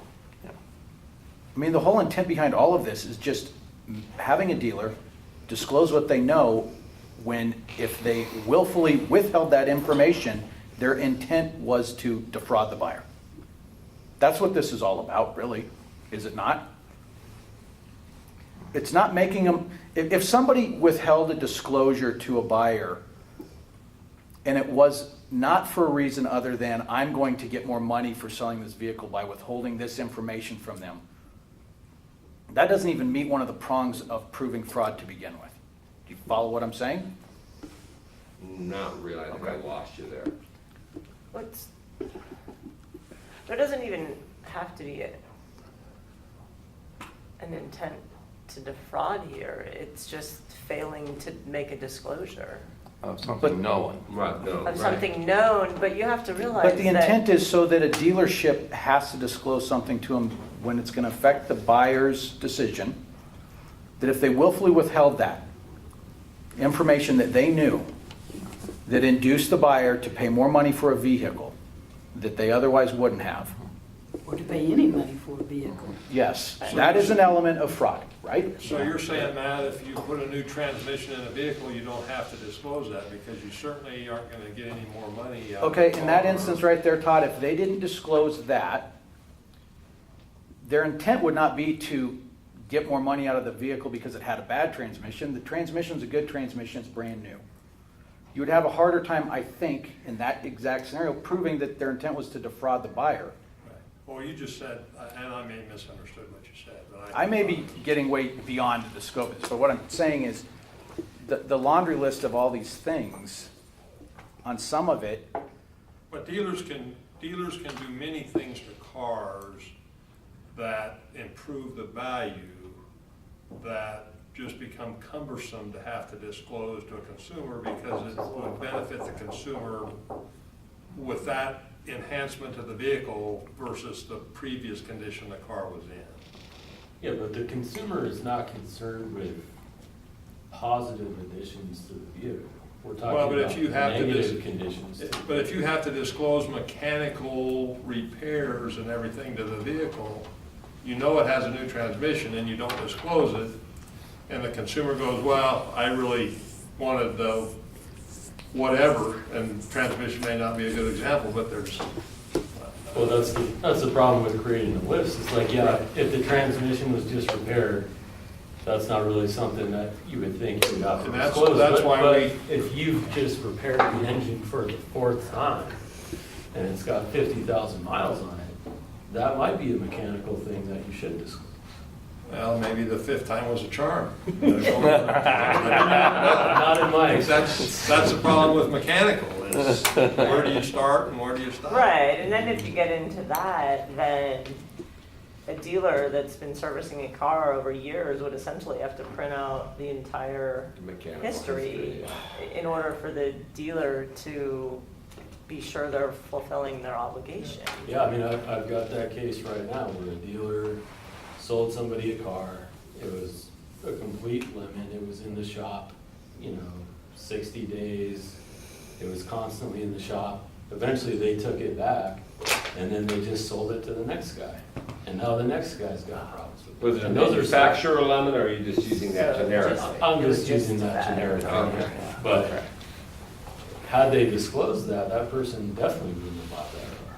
And that is a material particular. But and then presumably they didn't adequately complete the repair, or they knew it had a part that wasn't functioning correctly, right? Yeah, I'm unclear on that point so far in the case, but certainly, I mean, I think that is an example where the consumer would want to know, is if this car's been in your shop the majority of the time, and you just took it back from the old buyer and you just throw it out on the lot again, I mean, I think that should be disclosed.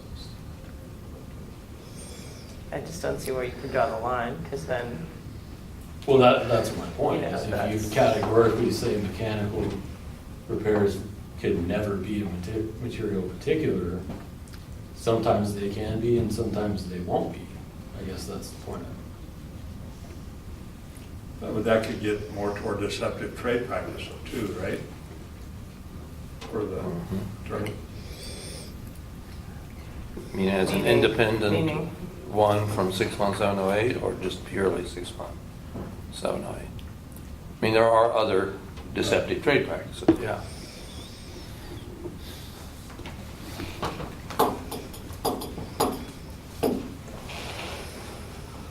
Ladies and gentlemen, I'm having some real difficulty in my mind trying to combine material particulars and material damage. I have from the start, when I started here years ago, tried to figure out how the board jumped from material particulars to material damage in this regulation. And therefore, I would probably be sort of taking the side of Mr. Dommermuth with that. I just don't know how they made that jump. I don't know how they got through OLLS and the AG's office and DORA with that jump. Because that jumps to 61708. Right. It just does. Now, I am totally in favor of trying to rectify all of this. I'm just not sure exactly how to do it. I think the material damage I think we can get there. I think we can, I don't know that we'll ever be in consensus, but I think we can get there reasonably. I don't know that we can ever get to material particulars based upon that issue. So I'm trying to figure out a way to phrase that into a I think, regulation. could we start by just coming up with a list of some examples and cases where the material particulars of what some material particulars have been, and then we can try to put them in. How many complaints on material particulars do you get? Well, It can't be, they don't know that they're complaining Well, they about a don't, right, material yeah, particular, but exactly. they complain, I wish I would have known this was a rental car. So we have prior use. Things like that. We have prior use. That's not we have necessarily a rental. damage, but there's a theft recovery, it was involved in a crime, I keep getting pulled over because the VIN numbers associated with criminal records that are still in the system as warrants, those kind of things, which are completely outside of the I'm sorry, what was the last one? Like a vehicle that's been involved in a criminal episode where Okay, right. it's associated with the criminal records and it's still in the system with warrants because it was committed. I mean, it sounds silly, but this is the kind of stuff. Yeah. And they're no, getting no, pulled and the over and stolen- thrown out I mean, on the stolen concrete. is a title brand in many states, if a vehicle's ever been stolen. But it's not here. It's not how would you here, know? right? I mean, every state's got their own. Yeah. You But I can't mean, even well, decide. I'm just throwing some stuff out when you're saying, what are some examples of material? Right, no, that's great. I think that's a great example. Those kind of things. Lemon buyback, maybe that's a repair. Yeah, lemon buyback too. Yeah. Consumer would definitely want to know about that. Yeah. Well, and that's already But that's- in there's- the deceptive. There's already disclosure That's already in requirements the for that deceptive under trade practices. As an 61708. independent, yeah. Yeah. There was a race Which car doesn't one, even which have a is- knowledge requirement. A what? The race car case was really Oh, prior use. yeah. So there was no damage, but what it did is voided manufacturer warranty because it was used commercially at a That's a race car. perfect case. And ultimately, the guy bought it, thinking it was still gonna be under manufacturer warranty. Sorry, Charlie, no warranty. Because it was used on a high-performance racing track out in Nevada. But that would be on the manufacturer's sheet. So that how would say you to know? that. So would a dealer have a way to know that? The dealer knew this. Dealer would know. It came from like The same ABC brand. Racing. But he So it didn't came tell directly us. from the owner? Oh, okay. Well, shoot, an ABC wholesaler. But that's not, Okay. not necessarily Okay. damage. And so the key is that it had an implication on the manufacturer warranty. Yeah, look, for me as a buyer, if I'm looking at 2 used blue Corvettes, and you tell me one was used at Yeah, a racetrack, I'm gonna buy the one that It's- he drove, Oh, you've never seen Todd Oh, drive. yeah. rather than what he did 10 around a hairpin. We don't make it. It's got something to do with gray hair, is that what you're saying? Well, he seems like a trustworthy man. Actually, I have one Seems for our raffle in my garage, and I haven't gone over 30 miles an hour in it, so you're absolutely right. You should have brought your tickets with you there, Todd. You don't have your sales hat on, apparently. I was leaving in the morning. We're getting to where we're 35 minutes away from wrapping this up, because I will not go past 4. I made that clear to everybody when they volunteered for this. You all volunteered for this, didn't you? Hold it. Really? We had to show it. I was voluntold. Here's where I'm at right now. I was thinking that we might be able to get to the end of this today, and then just the division just take this on and write a regulation. I don't think that's gonna happen today now. I just don't, and I'm not clear in my mind. I mean, I thought going in that we were gonna get pretty close, and now there's some things come up that I wanna Yeah, rethink. this is the fundamental problem, the Yeah. means, particulars, and damage. Yeah. It really is. And I don't think talking 30 more minutes on that issue is gonna get me there. I need to think about this on the treadmill and, look, I really do. I need more time to think about this. So I think we're gonna absolutely have to have another meeting on this. What I don't wanna lose focus of, and I know that a couple people in the room don't necessarily wanna be involved in that discussion, and I get that bit. But this group 2 was originally, this was added to group 2. Group 2 was originally having to do with off-premise permits and our tent sale things. And that is a huge issue on my barometer, and has been for 3 or 4 years, a huge issue.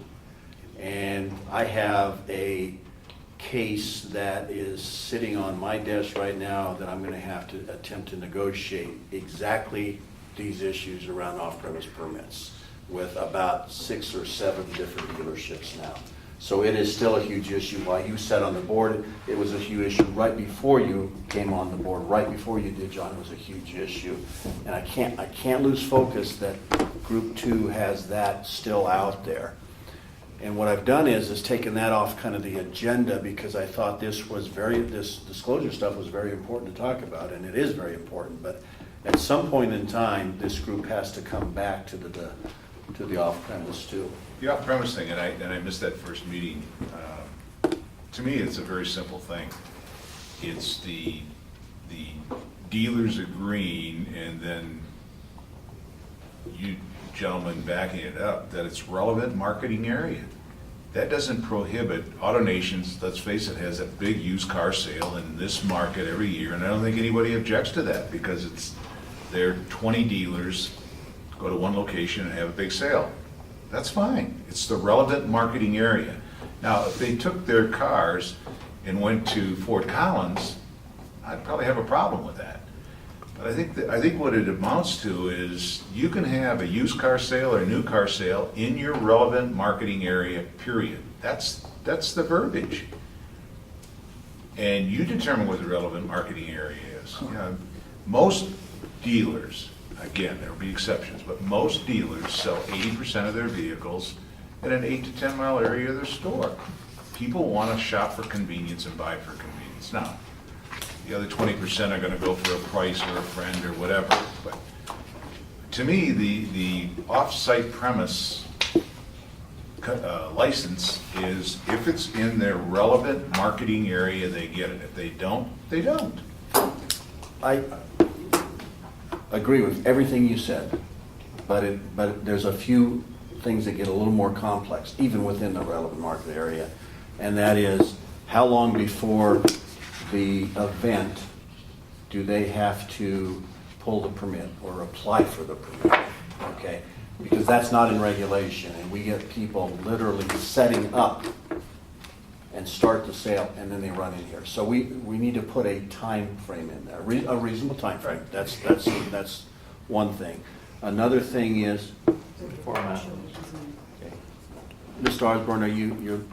Yeah, sorry, That's okay. I don't have any say on the Okay. offsite. Well, what I'll do is we'll schedule another meeting a couple weeks from now, and I will email you and Mr. Wayne-Coop.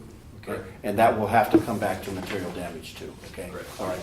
All right, thank you. Thank you. So there's one thing that has to, and then the current regulation has the current regulation talks about a 6 day, is it 6 days, 7 days, something like that? 7. 7 in a row. Yeah. And we have some exceptions to that, which are legitimate exceptions, which is no problem with that. But we need to maybe add another 1 or 2 that are out there, that have been out there for a long time. For example, the Green Independent Stampede, it's a 14-day event that we have dealers that have to pull 2 permits for that. And they say, what's the difference between that and something else? So we may have to add As to long as that. it's a dealer in a relevant marketing area. Well, but that's an It's not. exemption because the Denver Auto Show and the Stampede allows anybody. The Denver Auto Show is now the Denver Auto Show is a state show, if you will. Correct. You can call it Denver. But the Greeley, for me to go up to Greeley during a Stampede and be able to open up a new car booth shouldn't be allowed. I'm okay with that. Again, the dealers in the relevant marketing area can do the Greeley if they want. What's the difference between the Greeley Independent Stampede and the State Fair then? Why should I be able to go to the state fair? Well, you can now by regulation. Well, then that's the stuff that needs to be changed, in my opinion. Yeah. I like your concept. I'm just saying there's a few other things that go into that. And then, of course, I am absolutely opposed currently to these, what's the term I'm using, these consignment, master consignment agreements. Yeah. I think that circumvents everything that the board attempts to do. What would the definition be of a master consignment? My master consignment agreement, it means that AutoNation can come, all the stores, so if you got Ford, Chevy, Toyota, who are separate locations, separate and distinct, with separate and distinct salespeople. They all come together in one thing. They master consign all their vehicles, so they can sell it on anybody else's paperwork. They don't have to cross license their salespeople. I agree. You like that concept? I like your idea of it. I think everybody's got to be, you got to be licensed accordingly. Yeah, Every but- one of AutoNation stores is a separate corporation. But we have two or three major conglomerates that are all licensed correctly, that are pulling permits to come together, but are using the master consignment agreement not to cross-license their people and intermingle their inventory. Then they don't get a off-site permit. It's just not clear in the regulations, so, we have to talk. Every now and then a human has to intervene. That's why you're there. How does the market area play in for an independent? Same way. How do you Doesn't have determine one. what the market area is Oh, which is a good Where is he licensed? in Colorado? No, he's not licensed. He's got a license at a given address. The relevant marketing area would be determined by these gentlemen here, predicated on what makes sense. Well, in many of the other states that have put statutory restrictions in this area, they've put in things like only within your county or within a certain mileage from the dealership or things to that effect. I mean, the states are all over the board on this. We just haven't put those restrictions in, so.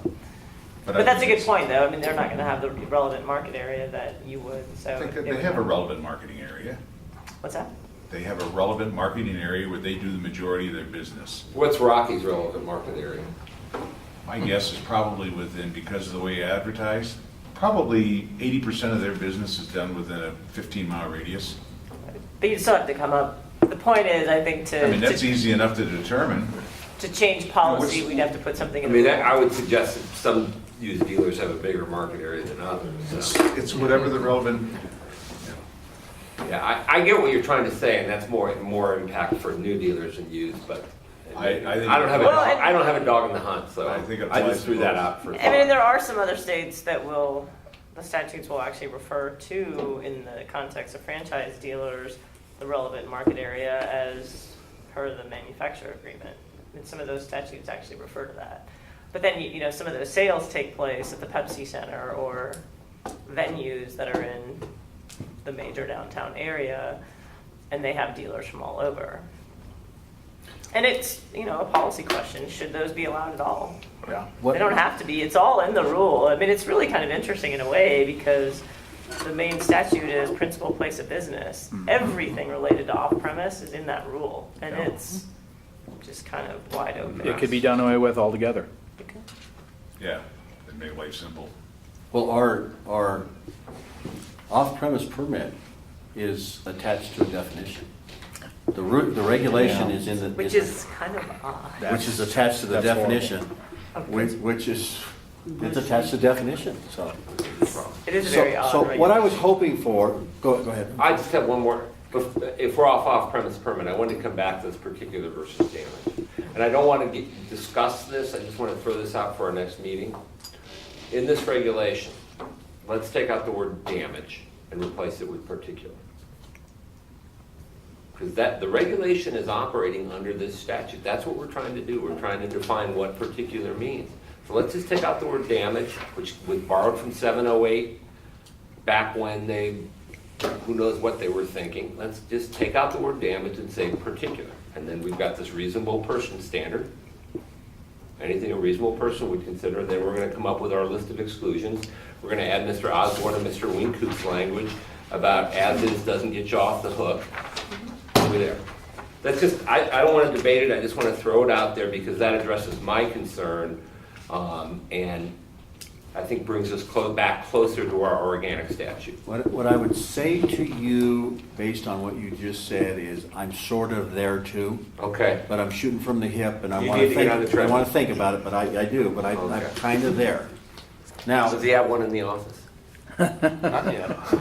here is shouldn't he? here's what He does his best thinking there. What I was hoping that we were going to be able to do, and I know that people in this room don't like the way that the whole rulemaking thing happens. I get that, okay?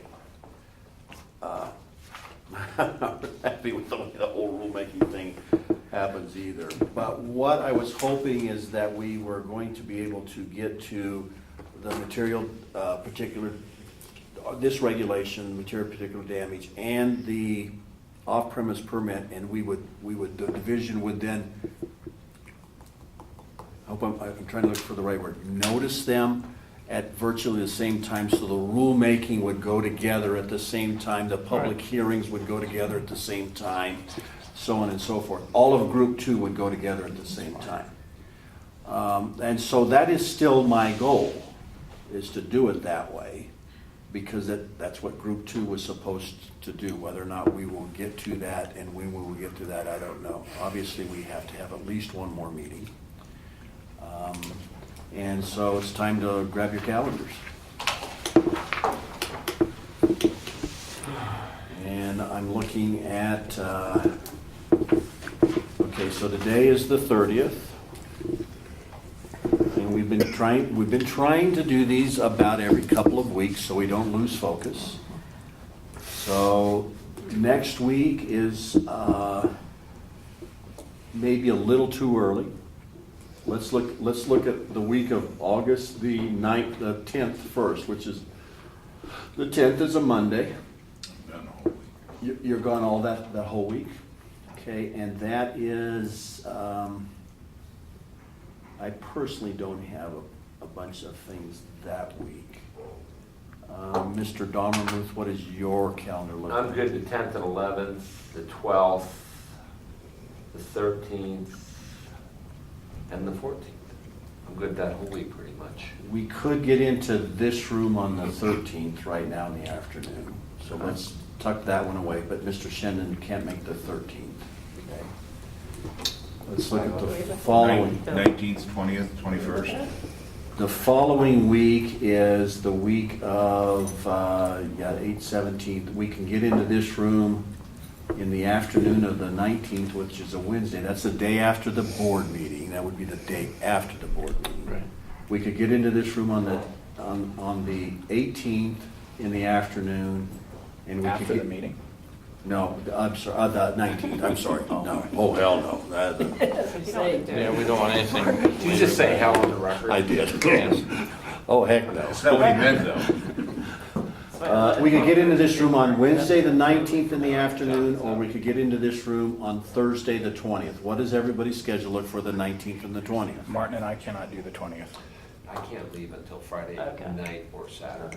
John, what does yours look like on I'm Wednesday, good the 19th, 18th? 19th or, That 19th, yeah, yeah. 19th or 20th, yeah. Todd, what does your schedule look like the 19th?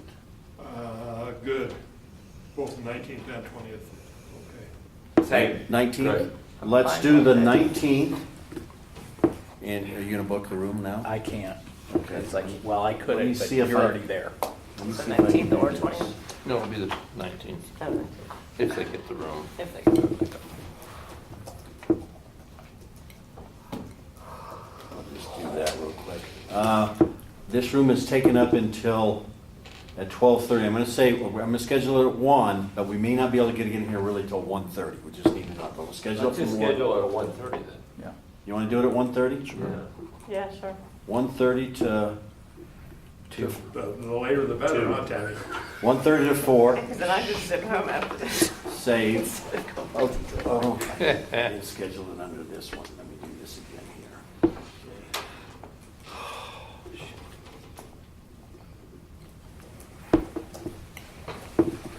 This will get me the room, and then I'll redo it and do an invite to all you.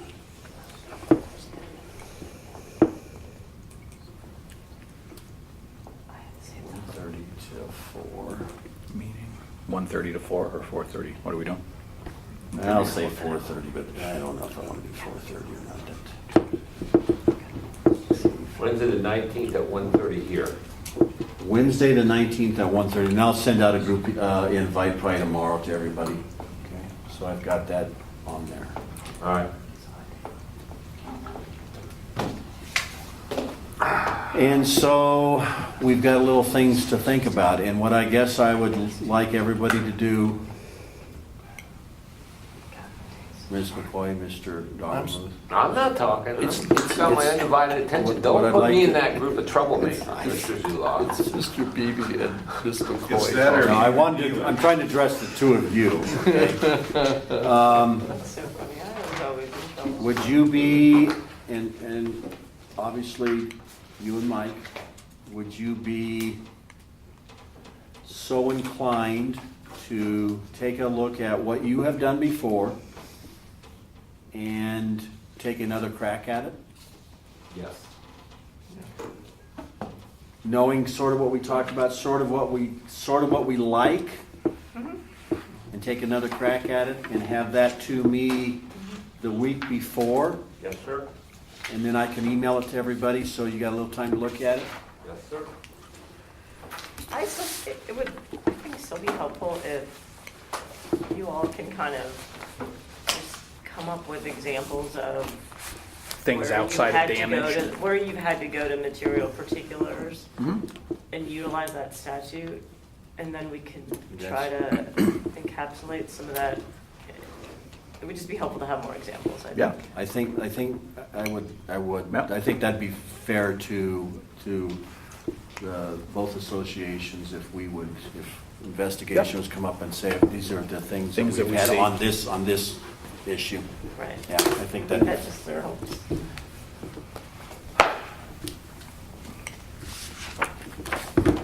Can't think anything else before the board? Any comment from the public? Hearing none, Move to adjourn. we'll adjourn. It's 3:40 on July 30th. I'll see you in a few weeks. Well, you have your